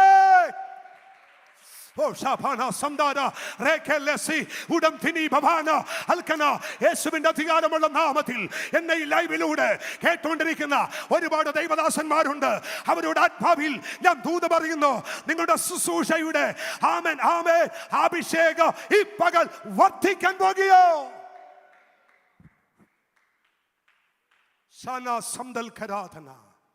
ഒറ്റക്കാര്യം വിളി, പുത്രത്വം യേശുവിന്റെ മേൽ വ്യാപരിച്ചു. പുത്രത്വം വന്ന മാറുമെന്നേ. എനിക്കൊരു ആഗ്രഹം ഉണ്ടായിരുന്നു, മേരിക്കോവർ അമ്മച്ചിയുടെ ഭർത്താവ് ബാബുച്ചാനെ ഒന്ന് നേരിട്ട് കാണണമെന്ന്. അങ്ങനെ ഇരിക്കുമ്പോൾ കർത്താവദാസന് ഒരു ദൈവദാസനോട് പറഞ്ഞു, എനിക്ക് പാസ്റ്റർ ഒന്ന് കാണണം. അങ്ങനെ മേരിക്കോവർ അമ്മച്ചിയുടെ ഹസ്ബൻഡിനെ കാണാൻ വേണ്ടി ചെന്നപ്പോൾ എനിക്ക് ഇഷ്ടപ്പെട്ടൊരു കാര്യം, അജാനങ്ങ് ഒരു കോച്ചിയുണ്ട്. ഈ കോച്ചിയുടെ അകത്ത് അങ്ങ് വാതിക്കൽ ഇരിക്കുക. ഞങ്ങൾ ചെന്നപ്പോൾ ഒരു ഭൂതം പിടിച്ചതിനെ കുറച്ച് പേര് വാതിക്കൽ കൊണ്ടുവന്നു, ഗേറ്റിന്റെ അവിടെ കൊണ്ടുവന്നു. അപ്പൊ ഞങ്ങൾ അവിടെ കസേര ഇരിക്കുന്നുണ്ട്. അപ്പൊ ഈ ബാബുച്ചാൻ പറയുക, ആരാ ഗേറ്റിൽ? അപ്പൊ പറഞ്ഞു, ബാബുച്ചായ ഞാനാ. എന്താ കാര്യം? ഒരു ഭൂതം പിടിച്ച സ്ത്രീയെ പ്രാർത്ഥിക്കാൻ കൊണ്ടുവന്നതാ. അവളുണ്ടോ? ആരെ കൂടെ ഉണ്ട്. അവളുടെ പേരെന്നാ? മോളിയൊന്നോ ലിസിന്നോ ഏറ്റ പറഞ്ഞേ. അപ്പൊ ആയിച്ചാൻ അവിടെ ഇരുന്ന് പറഞ്ഞു, മോളി അകത്തേക്ക് വാ, മോളിയുടെ കൂടെ ഉള്ളത് പുറത്തോട്ട് പോ. ആ ഗേറ്റിന്റെ അവിടെ ഉരുണ്ട് വീഴുന്നത് കണ്ടു, ഭൂതം വിട്ടുപോയി. മോളി അകത്തോട്ടും പിശാച് പുറത്തോട്ടും പോയി. മനസ്സിലായില്ലല്ലേ? ഇന്ന് പകലേ ചുമ്മാ കൈയടിച്ച് പോകാനല്ല ദൈവം നമ്മെ ഇരുത്തിയത്. നമ്മുടെ അകത്തുള്ള കൊലോസ്യ ലേഖനത്തിൽ പൗലോസ് എഴുത്തെഴുതി. കൊലോസ്യ ലേഖനം വിജാതിയരിൽ നിന്നും രക്ഷിക്കപ്പെട്ടു വന്നതാ. വിജാതിയിൽ നിന്നും രക്ഷിക്കപ്പെട്ടു വന്ന കൊലോസ്യ സഭയോട് പറയുക, കൊലോസ്യരെ, നിങ്ങൾ എന്ത് വേണേലും കേൾക്കുകയോ കേൾക്കാതിരിക്കുകയോ അറിയുകയോ അറിയാതിരിക്കുകയോ ചെയ്യോ. പക്ഷെ ഒരു കാര്യം ഞാൻ നിങ്ങളോട് പറയാ, മഹത്വത്തിന്റെ പ്രത്യാശയായ ക്രിസ്തു നിങ്ങളുടെ ഉള്ളിലുണ്ട്. മഹത്വത്തിന്റെ പ്രത്യാശയായ ക്രിസ്തു നിങ്ങളുടെ ഉള്ളിലുണ്ട്. ഈ പകൽ ആ ക്രിസ്തു അവന്റെ പുത്രത്വം ഈ പകൽ എഴുന്നേൽക്കട്ടെ. വിശ്വസിക്കുന്ന ദൈവമക്കൾ കരമടിച്ച് ഒന്ന് ദൈവത്തെ ആരാധിച്ചു പറ. മഹത്വത്തിന്റെ പ്രത്യാശയായ ക്രിസ്തു എന്റെ മേൽ ദൈവം വെച്ചിട്ടുണ്ട്.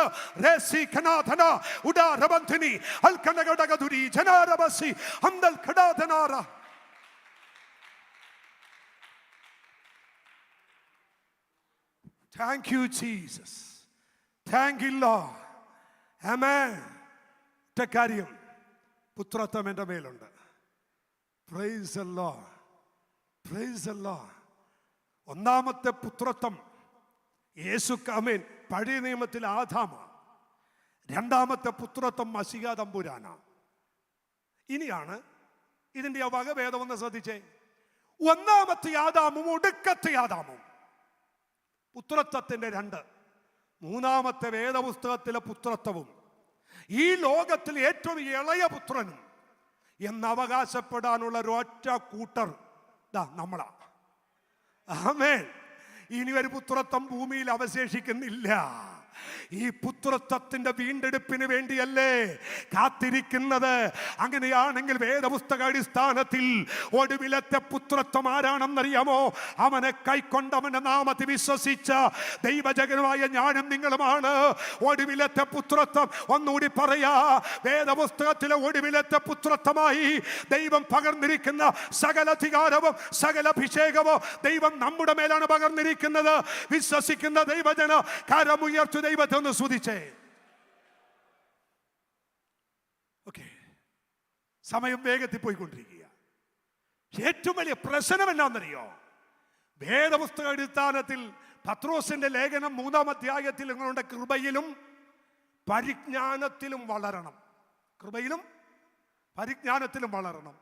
പ്രശ്നം എന്നാന്ന് ചോദിച്ചാൽ എല്ലാവരും മക്കളാ, പക്ഷെ മക്കൾക്ക് എന്തില്ല? വളർച്ചയില്ല. ഒരല്ലല്ലോ എന്ന് പറഞ്ഞ് അത് ഭയങ്കര പ്രശ്നമാണ്. ഭയങ്കര പ്രശ്നമാണ്. വളർച്ചയില്ല. പുത്രന്റെ അധികാരം വെളിപ്പെടുത്തണമെങ്കിൽ പുത്രനായിരുന്നിട്ട് കാര്യമില്ല, വളരണം. ഗലാത്യ ലേഖനത്തിൽ പറയുന്ന പോലെ യജമാനൻ സകലത്തിലും അവകാശിയാണെങ്കിലും ശിശുവായിരിക്കുന്നിടത്തോളം യജമാനനേക്കാൾ വിശേഷത ഉള്ളവനല്ല.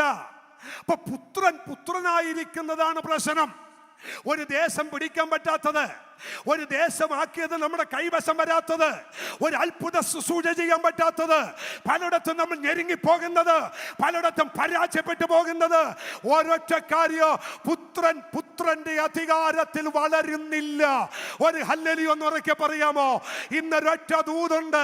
ഈ കൺവെൻഷന്റെ അവസാന ദിവസം പുത്രൻ വളർന്നേ പറ്റൂ. അതെന്നാ ദൈവദാസനെ അങ്ങനെ പറഞ്ഞ സ്വത്രം. ഇപ്പോഴും ഈ നിപ്പിള് കുപ്പിപ്പാല് ചപ്പിക്കൊണ്ടിരിക്കുന്ന വിശ്വാസികളും ആളുകളുണ്ട്. ചുമ്മാ ഇപ്പോഴും കാലം എബ്രായ ലേഖനം പറയുന്ന പോലെ ഉപദേഷ്ടക്കന്മാരാകേണ്ട കാലമൊക്കെ കഴിഞ്ഞിട്ടും ഇപ്പോഴും ഈ കുപ്പിപ്പാല് മാത്രം അല്ലേ കട്ടിയായത് കഴിക്കാൻ നിങ്ങൾക്ക് പോരാ. നിങ്ങൾ ഇപ്പോഴും പാലത്ര സേവിക്കുന്നെന്ന് പൗലോസ് പറയുന്ന പോലെ ഇത് വളർന്നിട്ടില്ല. വളരാത്തതിന്റെ കുഴപ്പം എന്നാണെന്നറിയാമോ? വളർന്നില്ലെങ്കിൽ ഒന്നും പിടിക്കാൻ പറ്റില്ല. കണ്ടില്ല കുഴപ്പം, നോക്കിയില്ല കുഴപ്പം, വിളിച്ചില്ല കുഴപ്പം, ഹായ് പറഞ്ഞില്ല കുഴപ്പം. കഴിഞ്ഞ ഏതാനും ആഴ്ചക്ക് മുമ്പ് ഒരാളെ ചർച്ചയിൽ കണ്ടില്ല. ഞാൻ ചോദിച്ചു എന്നാ വരാഞ്ഞേ? പുള്ളി പറഞ്ഞു കേൾക്കണോ? പാസ്റ്റർ ബൈക്കിന് പോയപ്പോ ഞാൻ വഴിയിറമ്പിന്ന് കൈ കാണിച്ചു, പാസ്റ്റർ കൈ കാണിച്ചില്ല, അതുകൊണ്ട് ഞാൻ ഇനി വരുന്നില്ല. ഞാൻ എന്നെ പൊന്നച്ചാ, ആമൻ കർത്താവ് വരുന്നത് വരെ ആ സഭക്കകത്ത് കയറി പോകരുത്. ഉപദേശി കൈ കാണിക്കാത്തത് കൊണ്ട് ആമൻ സഭാഹോളിൽ വരാത്ത വിശ്വാസി, നീ വളർന്നിട്ടില്ല. ഹല്ലേലൂയ. ഉപദേശി ആമൻ ഒരു ഹായ് പറഞ്ഞില്ലെങ്കിൽ, കൂടെ താമസിക്കുന്നവർ ആരാധിക്കുന്നവർ ഒരു ഷെയ്ക്കാണ്ട് കൊടുത്തില്ലെങ്കിൽ, ആരാധനക്ക് വെളിപ്പെടാത്ത വരാത്ത വിശ്വാസി വളർച്ച പ്രാപിച്ചിട്ടില്ല. അവനെ കുറിച്ചല്ല അധികാരം കൈമാറുന്നത്. വളർന്നവരുണ്ട്, വളർച്ച പ്രാപിച്ചവരുണ്ട്, വളർച്ചയിൽ അധികാരം പ്രാപിച്ചവരുണ്ട്. അവരുടെ മേൽ പുത്രത്വം വ്യാപരിക്കട്ടെ.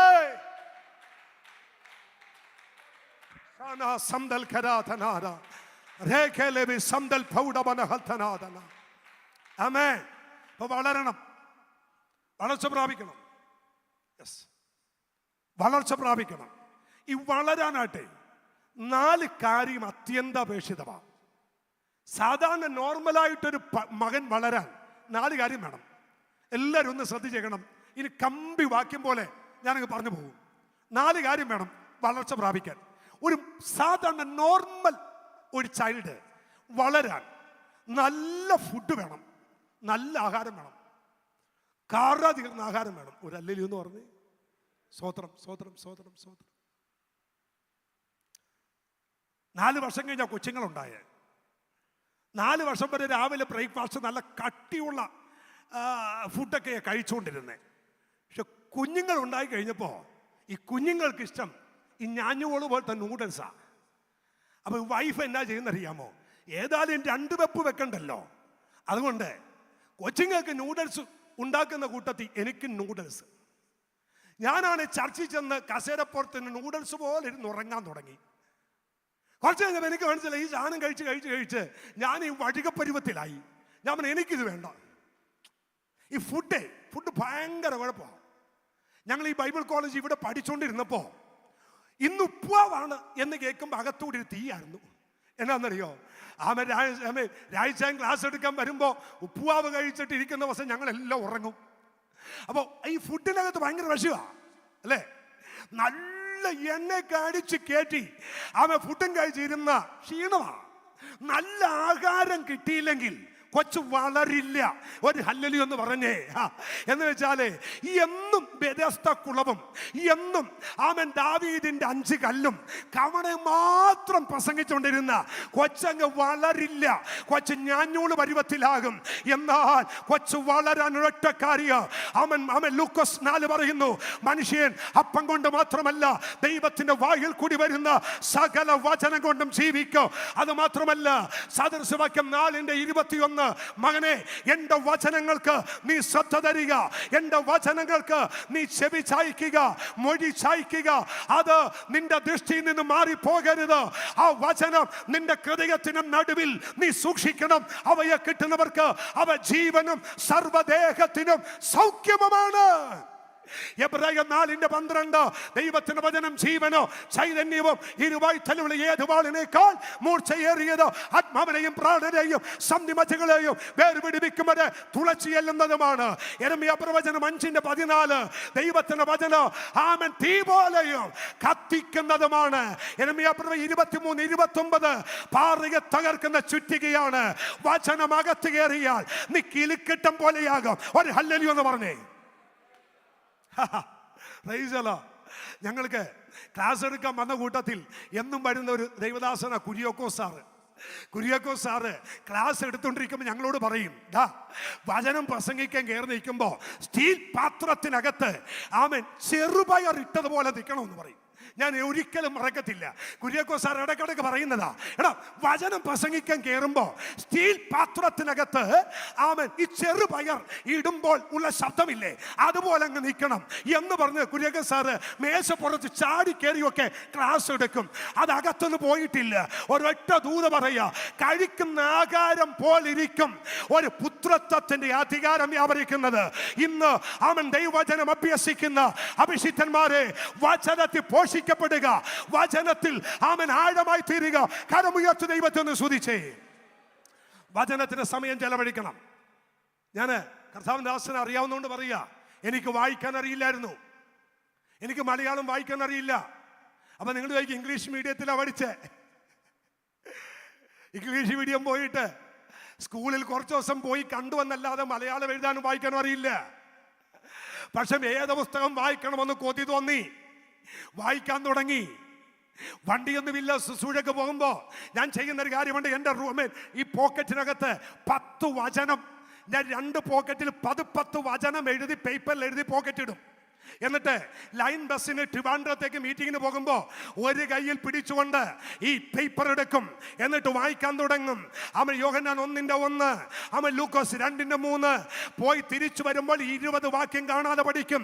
അങ്ങനെ ഓരോ യാത്രയിലും 94 മുതൽ 2022 വരെ. പിന്നെ ഞാൻ ഒരു കാര്യം ചെയ്തു, എൻ്റെ വീട്ടിനകത്ത് ഒരു ഹോം തിയേറ്റർ സെറ്റ് ചെയ്തു. എന്നിട്ട് 24 മണിക്കൂറും വചനം ടൈപ്പ് ചെയ്തു. എന്നിട്ട് മുറിക്കകത്ത് സ്പീക്കർ വെച്ചു. എഴുന്നേറ്റ് വരുമ്പോൾ വചനം കേൾക്കോ, നടക്കുമ്പോൾ വചനം കേൾക്കോ, കാറിനകത്ത് CD ഇട്ടു, വചനം കേൾക്കാൻ തുടങ്ങി. അതൊന്നും നഷ്ടമായില്ല. 1000ങ്ങളുടെ നടുവിൽ 10,000ങ്ങളുടെ നടുവിൽ ദൈവം നിർത്തിയതിന്റെ ഒരൊറ്റ കാര്യ, മറ്റതെല്ലാം മാറ്റിവെക്ക്, മറ്റതെല്ലാം കൂട്ടി പെട്ടിവെക്ക്, എന്നിട്ട് വചനത്തിൽ ശക്തരായി തീരുക. പൗലമേ യോശുവയുടെ ദൈവം പറയുന്നു,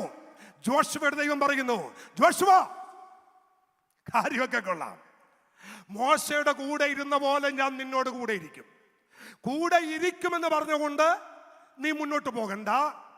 ഈ വചനം രാപ്പകല് നീ ധ്യാനിച്ചേക്കണം. ഇത് വിട്ട് നീ ഇടത്തോട്ടോ വലത്തോട്ടോ മാറരുത്. നീ കൃതാർത്ഥനായി തീരും. ശക്തമായ ശുശ്രൂഷ ചെയ്യണോ? വചനത്തിൽ അടിയുറക്കണം. Praise the Lord. ആമേൻ. സ്തോത്രം. കരം ഉയർത്തി ദൈവത്തിന്റെ സ്തോത്രം. ചെന്നാൽ എയർപോർട്ടിൽ ചെന്നാൽ ആമേൻ ബൈബിൾ എടുക്കും, വായിക്കാൻ തുടങ്ങുക. ആമേൻ. എവിടെയെങ്കിലും ചെന്നിരുന്ന് 5 മിനിറ്റ് ആരെങ്കിലും കാത്തിരുന്നാൽ ബൈബിൾ എടുക്കുക. ഹോസ്പിറ്റലിൽ ചെന്ന് ഡോക്ടറെ കാണാനിരുന്നാൽ മൊബൈലിൽ വചനമുണ്ട്, വായിച്ചുകൊണ്ടിരിക്കുക. ആമേൻ. ഒരു സമയം നഷ്ടപ്പെടുത്തില്ല. ആത്മാവ് ഞാൻ പറയുന്നു, പുത്രത്വത്തിന്റെ 1ാമത്തെ വീട് വളരണോ? വചനം വരണം. ഇനി ഒരു മകൻ വളരാൻ വചനം ആഹാരം കിട്ടിക്കൊണ്ട് മാത്രമായില്ല. ഒരു മനുഷ്യൻ വളരാൻ 2ാമത് വേണ്ടത് വെച്ച് പ്രാണവായുവാ, അല്ലേ? ഓക്സിജൻ. എല്ലാവരും ആഹാരം കഴിച്ചു, ഓക്സിജൻ കിട്ടിയില്ല, എന്നാ ചെയ്യും? ഒരു വിശുദ്ധന്റെ, ഒരു ദൈവ പൈതൽ ഓക്സിജൻ എന്താന്ന് കുറിച്ചു വെച്ചോട്ടോ. പ്രാർത്ഥനയാണ് പ്രാർത്ഥന. ആമേൻ. സുന്ദരമെന്ന ദേവാലയ ഗോപുരത്തിന്റെ വാതിക്കൽ ഇരുന്ന് ആമേൻ മുടന്തനെ സൗഖ്യമാക്കാൻ പോയതല്ല. ആമേൻ. പത്രോസ് യോഹന്നാനും പതിവ് പോലെ പ്രാർത്ഥിക്കാൻ പോയതാ. ലൂക്കോസിൽ യേശുവിന് ഉണ്ടായിരുന്ന ഒരു പതിവ് പ്രാർത്ഥന, അല്ലേ? വെളിപ്പാട് 4 പറയുന്നു, വിശുദ്ധന്റെ പ്രാർത്ഥന എന്ന ധൂപപീഠം സ്വർഗത്തിലേക്ക് പോയി. ഒരൊറ്റ ദൂത് പറയാ, നിന്നെ ഒരു മനുഷ്യൻ പരാജയപ്പെടുത്തില്ല. ഉലകത്തിൽ ഒരു ശക്തിക്ക് നിന്നെ കീഴ്പ്പെടുത്താൻ കഴിയത്തില്ല. ഒരൊറ്റ കാര്യം ചെയ്താൽ മതി. മുടക്കാൻ നിനക്ക് 2 മുട്ടുണ്ടോ? കൂപ്പാൻ 2 കൈയുണ്ടോ? യേശുവെന്ന് വിളിക്കാൻ ഒരു നാവുണ്ടോ? ഒരൊറ്റ സ്ഥലത്ത് നീ പരാജയപ്പെടില്ല. ശബന സന്ദരാധനാര രേഖലബി സന്ദൽ ഘടാധനാര. ആമേൻ. പണ്ടെങ്ങോ ആമൻ ഉണർവ് എന്തുകൊണ്ട് താമസിക്കുന്നു എന്നൊരു ബുക്ക് ആരാ എഴുതിയെന്ന് എനിക്കറിയില്ല. ഉണർവ് എന്തുകൊണ്ട് താമസിക്കുന്നു എന്നൊരു ബുക്ക് ഒരുപാട് വർഷം മുമ്പ് വായിച്ചൊരു ബുക്കാണ്. ഉണർവ് എന്തുകൊണ്ട് താമസിക്കുന്നു. ആ ബുക്കിലെ 2 വാക്ക് എന്നെ അത്ഭുതപ്പെടുത്തി. എൻ്റെ പ്രാർത്ഥന ജീവിതം മാറ്റിയത് ആ 2 വരിയാണ്. ആ ബുക്കിന്റെ എഴുത്തുകാരൻ ഇങ്ങനെ എഴുതി, നിങ്ങൾ മനുഷ്യനോട് അധികം സംസാരിച്ചാൽ ദൈവത്തോട് അല്പമേ സംസാരിക്കൂ. ദൈവത്തോട് അധികം സംസാരിക്കുന്നവൻ മനുഷ്യനോട് കുറച്ചേ സംസാരിക്കൂ. ദൂത മനസ്സിലായോ? മനുഷ്യനോട് ഒരുപാട് സംസാരിക്കുന്നവൻ ദൈവത്തോട് കുറച്ചേ സംസാരിക്കൂ. ദൈവത്തോട് അധികം സംസാരിക്കുന്നവൻ മനുഷ്യനോട് ഒരുപാട് പറയണ്ട.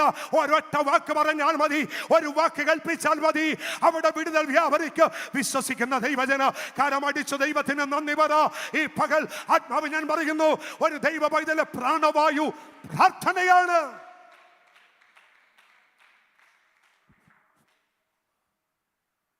ജീവിതത്തിൽ ആദ്യമായിട്ട് പ്രസംഗിക്കാൻ വേണ്ടി 10 മിനിറ്റ് പ്രസംഗം കൊണ്ട് ചർച്ചയിൽ പോയത് എനിക്ക് ഓർമ്മയുണ്ട്. ആദ്യമായിട്ട് പ്രസംഗിക്കാൻ പോയ 10 മിനിറ്റ് തന്നിരിക്കുക. പ്രസംഗിക്കാൻ വില്ലേകാരതി ചെന്ന് മുമ്പിൽ ചെന്നിരുന്നു. പ്രസംഗിക്കാൻ സങ്കീർത്തന വായന കഴിഞ്ഞ് എഴുന്നേറ്റപ്പോൾ എൻ്റെ പാസ്റ്റർ എന്നോട് ചോദിച്ചു, എത്ര മണിക്കൂർ പ്രാർത്ഥിച്ചു? ഞാൻ പറഞ്ഞു, പ്രാർത്ഥിക്കാൻ പറ്റിയില്ല. പ്രസംഗിക്കുന്നതിൻ്റെ പേടി ഓർത്തിട്ട് പ്രാർത്ഥിക്കാൻ പറ്റിയില്ല. പ്രസംഗം തന്നെ ധ്യാനിച്ചുകൊണ്ടിരുന്നു. പുള്ളി എന്നോട് പറഞ്ഞു, അവിടെ പോയിരുന്നേക്കാൻ പറഞ്ഞു. എനിക്ക് ഭയങ്കര സങ്കടമായിപ്പോയി. ഇങ്ങനെയൊക്കെ ഉണ്ടോ പെന്തക്കോസിൽ? പ്രാർത്ഥിച്ചില്ല, പ്രസംഗിപ്പിക്കില്ലേ? എന്റെ ദൈവദാസൻ പറഞ്ഞു, നീ പ്രാർത്ഥിക്കാത്ത ദിവസം നിന്നെ പ്രസംഗിക്കാൻ കേറ്റത്തില്ല. പ്രാർത്ഥിക്കാത്ത ദിവസം നീ ദൂത് പറയരുത്. പ്രാർത്ഥിക്കാത്ത ദിവസം നീ പുൽപ്പിറ്റ് കയറരുത്. അതെനിക്കൊരു അനുഗ്രഹമായി.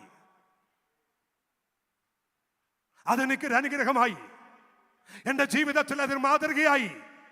അരമണിക്കൂർ പ്രസംഗിക്കാൻ എവിടെയെങ്കിലും അവസരം കിട്ടിയാൽ അവൻ എത്ര രാത്രിയിലും എത്ര ഉറങ്ങാത്ത സമയത്ത് അവൻ മടിയില്ല പ്രാർത്ഥിക്കാൻ. ഇന്ന് വളരെ ഒറ്റ ദൂത പറയാ, എന്നെ നിങ്ങളെ ശക്തനാക്കുന്നത്, പുത്രത്വത്തിന്റെ അധികാരം പകരുന്നത്, അവൻ ആ കൂട്ടി അവസാനം വരെ പ്രസംഗിച്ച് നിർത്തുന്ന വാക്ചാതുര്യത്തിലല്ല, പ്രാർത്ഥനയുടെ അഭിഷേകം ഈ പകൽ വ്യാപരിക്കട്ടെ.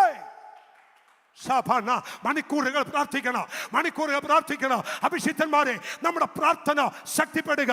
എന്നെ കേട്ടുകൊണ്ടിരിക്കുന്ന അഭിഷിക്തന്മാരായ ദൈവദാസന്മാരോട്, അവൻ ആരെങ്കിലും ശുശ്രൂഷയ്ക്ക് ഇറങ്ങിയവരുണ്ടെങ്കിൽ അവരോട് ഒറ്റ ദൂത് പറയുക, തമാശ മാറ്റിവെക്ക്, കളി മാറ്റിവെക്ക്, ഫേസ്ബുക്ക് മാറ്റിവെക്ക്, യൂട്യൂബ് മാറ്റിവെക്ക്, ഇൻസ്റ്റാഗ്രാം മാറ്റിവെക്ക്, പ്രാർത്ഥിക്കാൻ മുട്ടുമടക്ക്.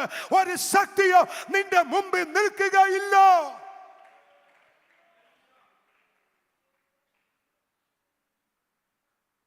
പ്രാർത്ഥിക്കുന്നവൻ പരാജയപ്പെടില്ല.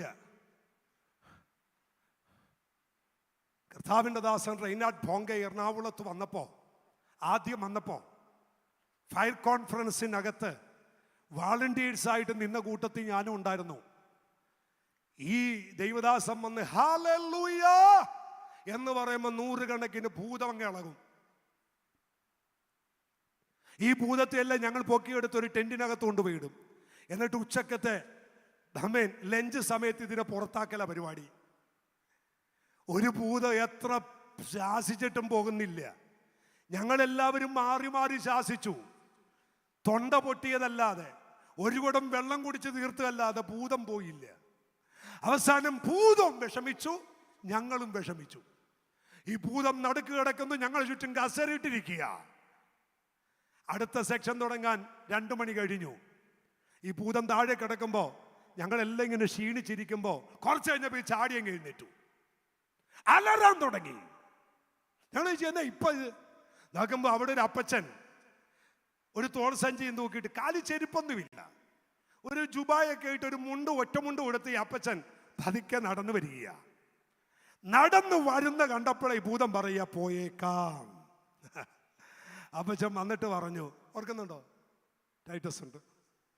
ഈ അപ്പച്ചൻ മുന്നോട്ട് വന്നിട്ട് പറഞ്ഞു, പോകുവോ? പോകാം. എന്നപ്പോ ആലച്ചു വീണു. നാണക്കേടെന്ന് പറഞ്ഞാൽ ഇതുപോലൊരു നാണക്കേട്. ഞങ്ങൾ ഭയങ്കര സൂട്ടൊക്കെ ഇട്ട് ഫുൾ സ്ലീവൊക്കെ അടിച്ച് മറ്റേ ബാഡ്ജൊക്കെ കുത്തി ഫയർ കോൺഫറൻസിലെ ഭൂതത്തെ പുറത്താക്കാൻ സ്പെഷ്യലിസ്റ്റ് ചെയ്ത് നിൽക്കുക. ഞങ്ങളുടെ തൊണ്ട പൊട്ടിച്ചാത്തതല്ലാതെ ഭൂതം അനങ്ങിയില്ല. ഈ അപ്പച്ചൻ അതല്ല, സത്യം പറഞ്ഞ വീഡിയോ എടുക്കേണ്ടതായിരുന്നു. അപ്പച്ചൻ ഈ ഭൂതത്തെ പുറത്താക്കിയിട്ട് പോയ പോക്ക് ഇന്നും ഓർമ്മയുണ്ട്.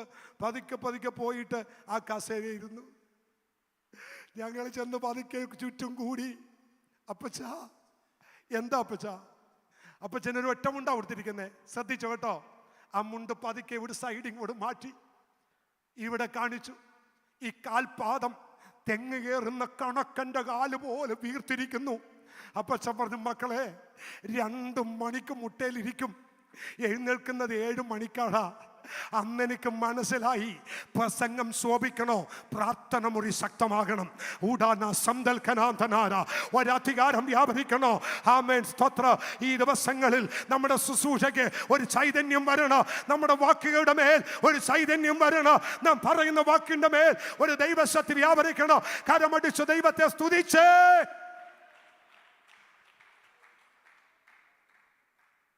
എനിക്ക് അനുവദിക്കപ്പെട്ട 5 മിനിറ്റ് കൂടിയുണ്ട്. എനിക്ക് 7 ക്രിസ്ത്യൻ കോളിങ്ങിനെ കുറിച്ച് പ്രസംഗിക്കേണ്ട, 1-ാമത്തിൽ വന്ന് നിൽക്കുന്നു. എങ്കിലും പറഞ്ഞങ്ങ് അവസാനിപ്പിക്കാം. 1 ആഹാരം, 2 പ്രാണവായു, 3 ആഹാരവും കിട്ടി പ്രാണവായും കിട്ടി. മകനങ്ങ് തടിച്ചങ്ങ് കൊഴുക്കും. കൊഴുക്കാതിരിക്കാനേ സർവീസ് വേണം, സർവീസ്, ശുശ്രൂഷ. യേശു പറഞ്ഞ് പകലുള്ളിടത്തോളം കാലം ഞാൻ അഴച്ചവൻ്റെ പ്രവൃത്തി ചെയ്യും. ശുശ്രൂഷ വേണം. ഇനി ആഹാരമുണ്ട്, പ്രാണവായുവുണ്ട്, സർവീസുമുണ്ട്. ഇത് മാത്രം കിട്ടിയുകൊണ്ട് കാര്യമുണ്ടോ? ഇല്ല. എക്സസൈസ് വേണ്ടേ, വിശ്രാമം വേണ്ടേ, റെസ്റ്റ് വേണ്ടേ? ഒരഭിഷിക്തന്റെ വിശ്രാമം എന്തെന്ന് ഒരൊറ്റ വാക്ക് വായിക്കണം, സമയത്തിന് ചുരുക്കം കൊണ്ട്.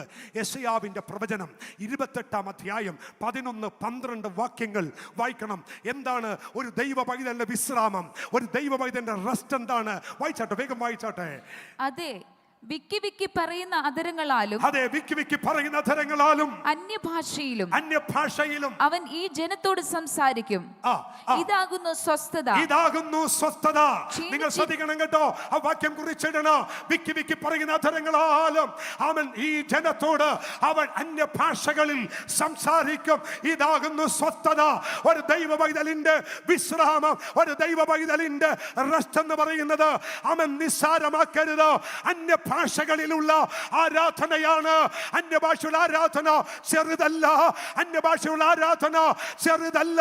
ഇന്ന് പകൽക്കാല ആരാധിക്കുന്ന ദൈവമക്കളോട്, സ്തുതിക്കുന്ന ദൈവജനത്തോട് ആത്മാവിൽ ഞാൻ പറയുന്നു, മണിക്കൂറുകൾ മണിക്കൂറുകൾ അന്യഭാഷയിൽ ദൈവത്തെ ആരാധിക്കണം.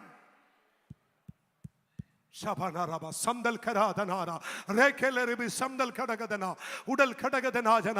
ദൈവമക്കളെ, നിങ്ങളുടെ ആത്മാവിൽ കരങ്ങൾ കൂപ്പിക്കൊണ്ട് അവൻ താഴ്മയോടെ ഞാൻ പറയുന്നു, ഇത് എൻ്റെ റിക്വസ്റ്റ് ആണ്.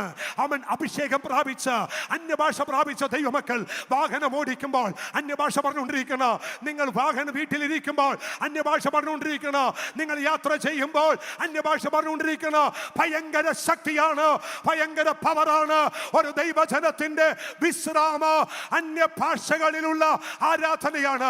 ഒരു നിമിഷം അഭിഷേകം പ്രാപിച്ച ദൈവജന അന്യഭാഷകളിൽ ഒന്ന് ദൈവത്തെ സ്തുതിച്ച്, അന്യഭാഷകളിൽ ദൈവത്തോട് എല്ലാവരും അന്യഭാഷകളാൽ ദൈവത്തെ ഒന്ന് സ്തുതിച്ച്, അന്യഭാഷകളാൽ ദൈവത്തെ ഒന്ന് ആരാധിച്ച്. മടി കാണിക്കല്ലേ. നിങ്ങളുടെ കൂടാരത്തിൽ ഇരുന്ന്, നിങ്ങളുടെ ഭവനത്തിൽ ഇരുന്ന് അന്യഭാഷ പ്രാപിച്ച എല്ലാവരും, പ്രാപിച്ച എല്ലാ ദൈവമക്കൾ, ഹല്ലേലൂയ. രേഖനരബ സന്തൽ കരാധന റീബനരബ സന്തൽ കരാധന. അന്യഭാഷ പ്രാപിച്ച എല്ലാ ദൈവമരോ അന്യഭാഷകളിൽ ദൈവത്തോട് സംസാരിക്കുക, ദൈവത്തോട് സംസാരിക്കുക, ദൈവത്തോട് സംസാരിക്കുക, ദൈവത്തോട് സംസാരിക്കുക. റീഖനരബ സന്തന ഉടൽ ഘടകധനാജനാര റീബൽ പൗഡബലബരബബബ. നിസാരമല്ല, നിസാരമായി കാണരുത്. അന്യഭാഷ സംസാരിക്കുന്നവൻ മനുഷ്യനോടല്ല, ദൈവത്തോടത്രേ അവൻ സംസാരിക്കുന്നത്. അവൻ ആത്മാവിൽ മർമ്മങ്ങളെ എത്ര പ്രസ്താവിക്കുന്നത്, അവൻ ആത്മാവിൽ മർമ്മങ്ങളെ പ്രസ്താവിക്കുന്നു. അവൻ പ്ലീസ്, അവൻ ഒരു കാരണവശാലും അന്യഭാഷകളിൽ ആരാധിക്കുമ്പോൾ മടി കാണിക്കരുത്. ഒരു അഭിഷിക്തന്റെ ശുശ്രൂഷയുടെ ഏറ്റവും വലിയ വിജയം അവൻ മണിക്കൂറുകൾ അന്യഭാഷയിൽ ആരാധിക്കണം.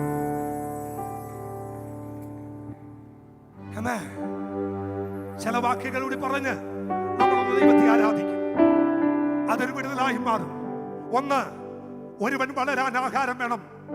രണ്ട്, പ്രാണവായു വേണം. മൂന്ന്, സർവീസ് വേണം. നാല്, റെസ്റ്റ് വേണം. ഇതെന്താണെന്ന് ചുരുക്കം വാക്കിൽ പറഞ്ഞു. ഒന്നാമത്തെ ക്രിസ്ത്യൻ കോളിംഗ് മകനായി. നമ്പർ 2, 2 തിമോഥെയോസ് 2-ാം അധ്യായം 3-ാമത്തെ വാക്യം. നല്ല ഭടൻ, ഞാനങ്ങ് പറഞ്ഞു വിട്ടേക്കാം, നല്ല ഭടൻ. ദൈവം നമ്മൾ വിളിച്ച 2-ാമത്തെ കോളിംഗ് എന്നാണെന്നറിയാമോ? ഏത് പ്രതിസന്ധിയുടെ നടുവിലും നല്ല ഭടനായി നിൽക്കണം. ഒരു ഹല്ലേലൂയ എന്ന് പറയാമോ? ഏത് പ്രതിസന്ധിയിലും, ഏത് വെല്ലുവിളിയുടെ നടുവിലും, ഏത് ശത്രുവിന്റെ ആരാവാരത്തിന്റെ നടുവിലോ ദൈവം നമ്മെ വിളിച്ച വിളിയുടെ 2-ാമത്തെ പ്രത്യേകത നല്ല ഭടനായിരിക്കാൻ. എത്ര പേര് വിളിച്ചു പറയോ, എന്നെ ദൈവം വിളിച്ചത് ഒരു നല്ല ഭടനായിരിക്കാൻ അല്ല, തോറ്റ് പിന്മാറുന്നവനല്ല, പേടിച്ചു മാറുന്നവനല്ല, പ്രതിസന്ധി കണ്ട്, വെല്ലുവിളി കണ്ട്, മുഴക്കം കണ്ട് മുട്ടുകാലി വിറക്കുന്നവനല്ല, ദൈവത്തിന് വേണ്ടി നിൽക്കുന്ന ഒരു നല്ല ഭടനായി, ഒരു നല്ല യോദ്ധാവായി, ദൈവത്തിന് വേണ്ടി നിൽക്കുന്ന ഒരു നല്ല ഭടനായി വിളിച്ചു ജീസസ്. കുഞ്ഞുങ്ങളെ, നമ്മുടെ വിളി മറക്കരുത്. വരട്ടെ, പ്രശ്നം വരട്ടെ, പ്രതിസന്ധി വരട്ടെ. ആമേ. പുനലൂര് കരവാളൂര് വെച്ച് പ്രസംഗിച്ചുകൊണ്ടിരിക്കുക, കരവാളൂർ ഓഡിറ്റോറിയത്തിൽ പ്രസംഗിച്ചുകൊണ്ടിരിക്കുക. പ്രസംഗം അങ്ങ് മൂത്ത് കഴിഞ്ഞപ്പോ ഒരുത്തൻ ഓടി സ്റ്റേജിൽ വന്നു, കരവാളൂർ ഓഡിറ്റോറിയത്തിൽ വെച്ച്. ഞാൻ നോക്കുമ്പോ എന്റെ കഴുത്തിന് കൊണ്ടുവന്ന് ഇവൻ കത്തി വെച്ചേക്കുക. ഇനി ഒരൊറ്റ വാക്ക് നീ പറഞ്ഞാൽ ഇവിടെ താഴെ ഇടും. എനിക്ക് 3/4 മണിക്കൂർ കൂടി പ്രസംഗിക്കാനുണ്ട്. അവൻ എന്താ ചെയ്യും? മുമ്പിലിരിക്കുന്ന അവൻ മീറ്റിംഗുകാർ പറഞ്ഞു സ്റ്റോപ്പ് ചെയ്യാൻ പറഞ്ഞു. ഏതായാലും ഒരു ജീവിതമേ ഉള്ളൂ, അത് യേശുവിന് വേണ്ടി ഇറങ്ങിയേ. ഞാൻ പറഞ്ഞു, സഹോദര, 3/4 മണിക്കൂർ കൂടി ഉണ്ട്, അത് പ്രസംഗിച്ചിട്ട് നിർത്തിയേക്കാം. പുള്ളി എന്നെ നോക്കി പറഞ്ഞു, എന്നൊരു കാര്യം ചെയ്യേ, 3/4 മണിക്കൂർ നീ പ്രസംഗിക്ക്, ഞാൻ മുമ്പിലുണ്ടാകും. പുള്ളി മുമ്പിലിരുന്നു, ഞാൻ 3/4 മണിക്കൂർ പ്രസംഗിച്ചു. അന്നെനിക്ക് മനസ്സിലായി, അവൻ നാം എവിടെ പരാജയപ്പെടുന്നോ അവിടെ പിശാച് പ്രബലമാകും. നമ്മുടെ വിളിയുടെ 2-ാമത്തെ പ്രത്യേകത, എന്നെ വിളിച്ചത് ഒന്ന് പുത്രത്വത്തിന്റെ വിളിയാണ്. 2-ാമത്തെ വിളിയുടെ പ്രത്യേകത, എന്നെ ഭടനായിട്ടാ ദൈവം വിളിച്ചത്. അവൻ അടുത്തിരിക്കുന്ന വ്യക്തിക്ക് കൈ കൊടുക്കണ്ട, ഒന്ന് മുഖത്ത് നോക്കി പറ, എന്നെ വിളിച്ചത്, നിങ്ങളെ വിളിച്ചത് നല്ല ഭടനായിരിക്കാൻ. ഒന്ന് പറഞ്ഞു, മുഖത്ത് നോക്കി എന്ന് പറഞ്ഞ് കൈ കൊടുക്കണ്ട, സോഷ്യൽ ഡിസ്റ്റൻസ് വേണമല്ലോ. അവന് പറ, എന്റെ വിളി നല്ല ഭടനായി. ഒന്ന് ശ്രദ്ധിക്കണം കേട്ടോ. ഈ നല്ല പഠനം ചെയ്യേണ്ട 3 കാര്യം. നല്ല പഠനം ചെയ്യേണ്ട 3 കാര്യം എഫെസ്യ ലേഖനത്തിൽ 6-ാം അധ്യായത്തിന്റെ 11-ാം വാക്യത്തിലുണ്ട്. ആമേൻ. ഓടിച്ചു പറയാം, വായിക്കേണ്ടതാ, ഞാൻ പറഞ്ഞു വിട്ടേക്കാം. ഒരു നല്ല പഠനം ചെയ്യേണ്ട 3 കാര്യം. എഫെസ്യ ലേഖനം 6-ാം അധ്യായം 11-ാം വാക്യം. എതിർത്തു നിൽക്കണം. എഫെസ്യ ലേഖനം 6:13 ഉറച്ചു നിൽക്കണം. എഫെസ്യ ലേഖനം 6:16 ആ യുദ്ധം എടുത്തുകൊണ്ട് നിൽക്കണം. രണ്ടാമത്തെ ക്രിസ്ത്യൻ കോളിംഗിൽ രണ്ടാമത്തെ വിളിയുടെ പ്രത്യേകത, എന്നെ ദൈവം വിളിച്ചത് നല്ല പഠനായിട്ടാണ്.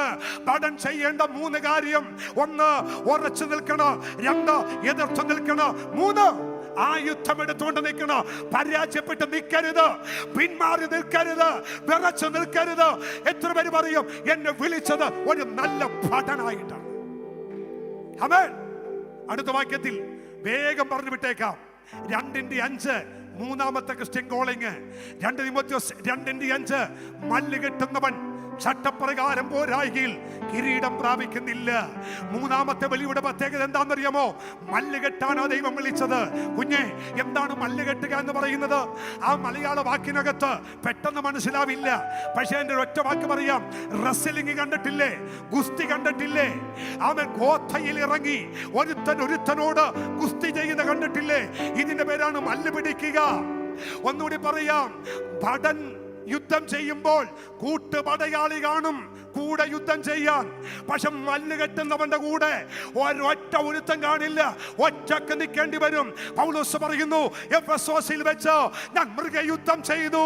പൗലോസ് വീണ്ടും പറയുന്നു, അവസാന പ്രതിവാദത്തിങ്കൽ എനിക്കാരും തുണ നിന്നില്ല, പക്ഷെ കർത്താവ് എനിക്ക് തുണ നിന്നു. ദാവീദ് പറയുന്നു, എന്റെ അപ്പനും അമ്മയും എന്നെ ഉപേക്ഷിച്ചു, എങ്കിലോ എന്റെ യഹോവ എന്നെ ചേർത്തുകൊണ്ട്. ദൈവം നമ്മെ വിളിച്ചത് മല്ലുകെട്ടാൻ. അഭിഷിക്തന്മാരെ, അവൻ ഒറ്റ ദൂത് പറയാ. ചിലയിടത്ത് ഒറ്റക്ക് നിൽക്കേണ്ടി വരും, ചിലയിടത്ത് തനിച്ച് നിൽക്കേണ്ടി വരും. പക്ഷെ വീണു പോകരുത്. ആമേൻ. 7-ാം താഴ്വരയിൽ ദാവീദ് ഒറ്റയ്ക്ക് നിന്ന പോലെ, യാബോക്കിന്റെ നദിക്കടവിൽ യാക്കോബ് ഒറ്റയ്ക്ക് നിന്നതുപോലെ, ഗെത്സമനയുടെ എണ്ണച്ചക്കിന്റെ തോട്ടത്തിന് നടുവിൽ മശിക തമ്പുരാൻ തനിച്ച് നിന്നതുപോലെ, ആമേൻ, ഇരു കള്ളന്മാരുടെ നടുവിൽ ഒറ്റയ്ക്ക് ഏലി ഏലി ലമ്മ ശബത്താനി എന്ന് പറഞ്ഞ് ഒറ്റയ്ക്ക് നിന്ന പോലെ ചിലയിടത്ത് തനിച്ച് നിൽക്കേണ്ടി വരും. പക്ഷെ ഒറ്റ ദൂത് പറഞ്ഞ് കൈമാറാ. ഏകനായി മഹാത്ഭുതം ചെയ്യുന്ന ദൈവം നമ്മുടെ കൂടെ ഇരിക്കും. ഞാൻ നിന്നെ ഒരു നാളെ കൈവിടില്ല, ഉപേക്ഷിക്കയില്ല. ആകയാൽ കർത്താവ് എനിക്ക് തുണ, ഞാൻ പേടിക്കയില്ല. മനുഷ്യൻ എന്നോട് എന്ത് ചെയ്യുമെന്ന് നമുക്ക് ധൈര്യത്തോടെ പറയാം. 1 പുത്രത്വത്തിന്റെ കോളിംഗ്, 2 നല്ല പഠനായിരിക്കാൻ, 3 മല്ലുകെട്ടാൻ, ഒറ്റക്ക് നിന്ന് പോരാടാൻ. 4-ാമത്തെ കോളിംഗ് 2:6 അധ്വാനിക്കുന്ന കൃഷിക്കാരൻ. അധ്വാനിക്കാനാ വിളിച്ചേ. മടിയന്മാർ ദൈവത്തിന് വേണ്ട. അമേ.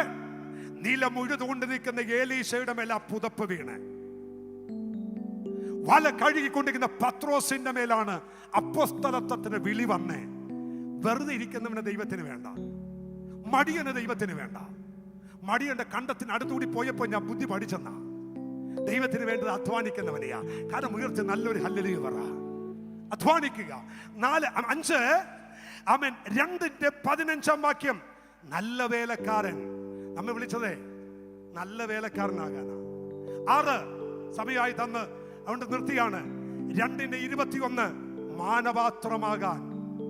6-ാമത്തെ ക്രിസ്ത്യൻ കോളിംഗ് എന്നെ വിളിച്ചതൊരു മാനപാത്രമാകാനാ. നല്ലൊരു ഹല്ലേലൂയ പറയാമോ? ഒരു വീട്ടിൽ അനവധി പാത്രമുണ്ട്. ചിലർ നല്ലതിനും ചില ഹീനകാര്യത്തിന് ഉപയോഗിക്കുന്നു. പക്ഷെ എന്നെയും ദൈവം നിങ്ങളെയും വിളിച്ചത് മാനപാത്രമാകാൻ. കരങ്ങൾ കൂപ്പിക്കൊണ്ട് പറയട്ടെ, ശിംശോനെ ദൈവം വിളിച്ചത് മാനപാത്രമാകാൻ, ജന്മനാൾ വിളിച്ചത് മാനപാത്രമാകാൻ. എന്നാൽ ദലീലയുടെ മടിയിൽ അവൻ തലവെച്ച് കിടന്നുറങ്ങി. അവൻ മാനപാത്രമായി വിളിക്കപ്പെട്ട് ജനിച്ചവൻ ഹീനപാത്രമായി. ശ്രദ്ധിക്കണം കേട്ടോ. ഹീനപാത്രമായ ശിംശോനെ ഗസ്സയിലിട്ട് കണ്ണു കുത്തിപ്പൊട്ടിച്ചു.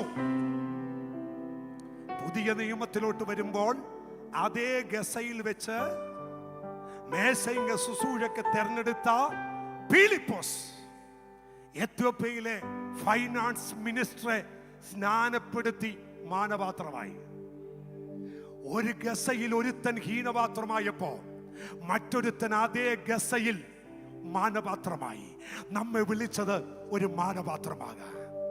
അവസാനത്തെ വിളി, 7-ാമത്തെ വിളി 2:24 അവിടെ ഇങ്ങനെ പറയുന്നു, സർവന്റ് ഓഫ് ലോർഡ്, കർത്താവിന്റെ ദാസൻ എന്ന ഒരു പദവി. തിമോഥെയോസേ, ഈ വിളി നീ മറക്കരുത്. നിന്നെ വിളിച്ച 7 വിളിയുടെ പ്രത്യേകത: 1, പുത്രത്വം. പുത്രൻ വളർന്ന് ഭടനായി, ഭടൻ മല്ലുകെട്ടുന്നവനായി, മല്ലുകെട്ടുന്നവൻ അധ്വാനിക്കുന്നവനായി, അധ്വാനിക്കുന്നവൻ ആമേൻ കർത്താവിന്റെ വേലക്കാരനായി, വേലക്കാരൻ മാനപാത്രമായി, മാനപാത്രം കർത്താവിന്റെ ദാസനായി. നമ്മുടെ വിളി മനസ്സിലാക്കി നമുക്കോടാം. ഒരു നിമിഷം നമ്മുടെ കണ്ണുകളടയ്ക്കാം. ശബന സംദൽ കരാധനാര രേഖലരബി സംദൽ, എല്ലാ കണ്ണുകളും അടച്ചേ.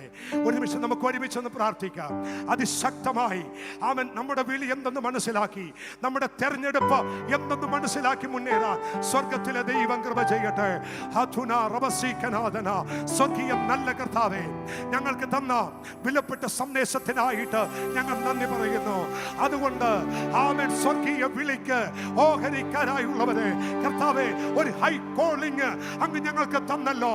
ഒരു ചെറിയ വിളിയല്ല, ഒരു വലിയ വിളി ഞങ്ങൾക്ക് തന്നല്ലോ. ഈ ദിവസങ്ങളിൽ ഞങ്ങളെ വിളിച്ച വിളി എന്തെന്ന് മനസ്സിലാക്കി മുന്നേറാൻ സ്വർഗത്തിലെ ദൈവം കൃപ ചെയ്യണമേ. നിന്റെ ദാസന്മാരെ അനുഗ്രഹിക്കുകയും മാനിക്കുകയും ചെയ്യണം. ക്രിസ്തുയേശുവിൻ നാമത്തിൽ പിതാവേ. God bless you. ദൈവം എല്ലാവരും അനുഗ്രഹിക്കട്ടെ. ഇങ്ങനൊരു അവസരം ഒരുക്കി തന്ന കർത്താവിൻ്റെ ദാസൻ തമ്പിച്ചായൻ, രാമൻ രാഴ്ചായൻ, ആമൻ മറ്റെല്ലാ അഭിഷിക്തന്മാരോടും നന്ദി പറയുന്നു. God bless you. ദൈവം അനുഗ്രഹിക്കണം.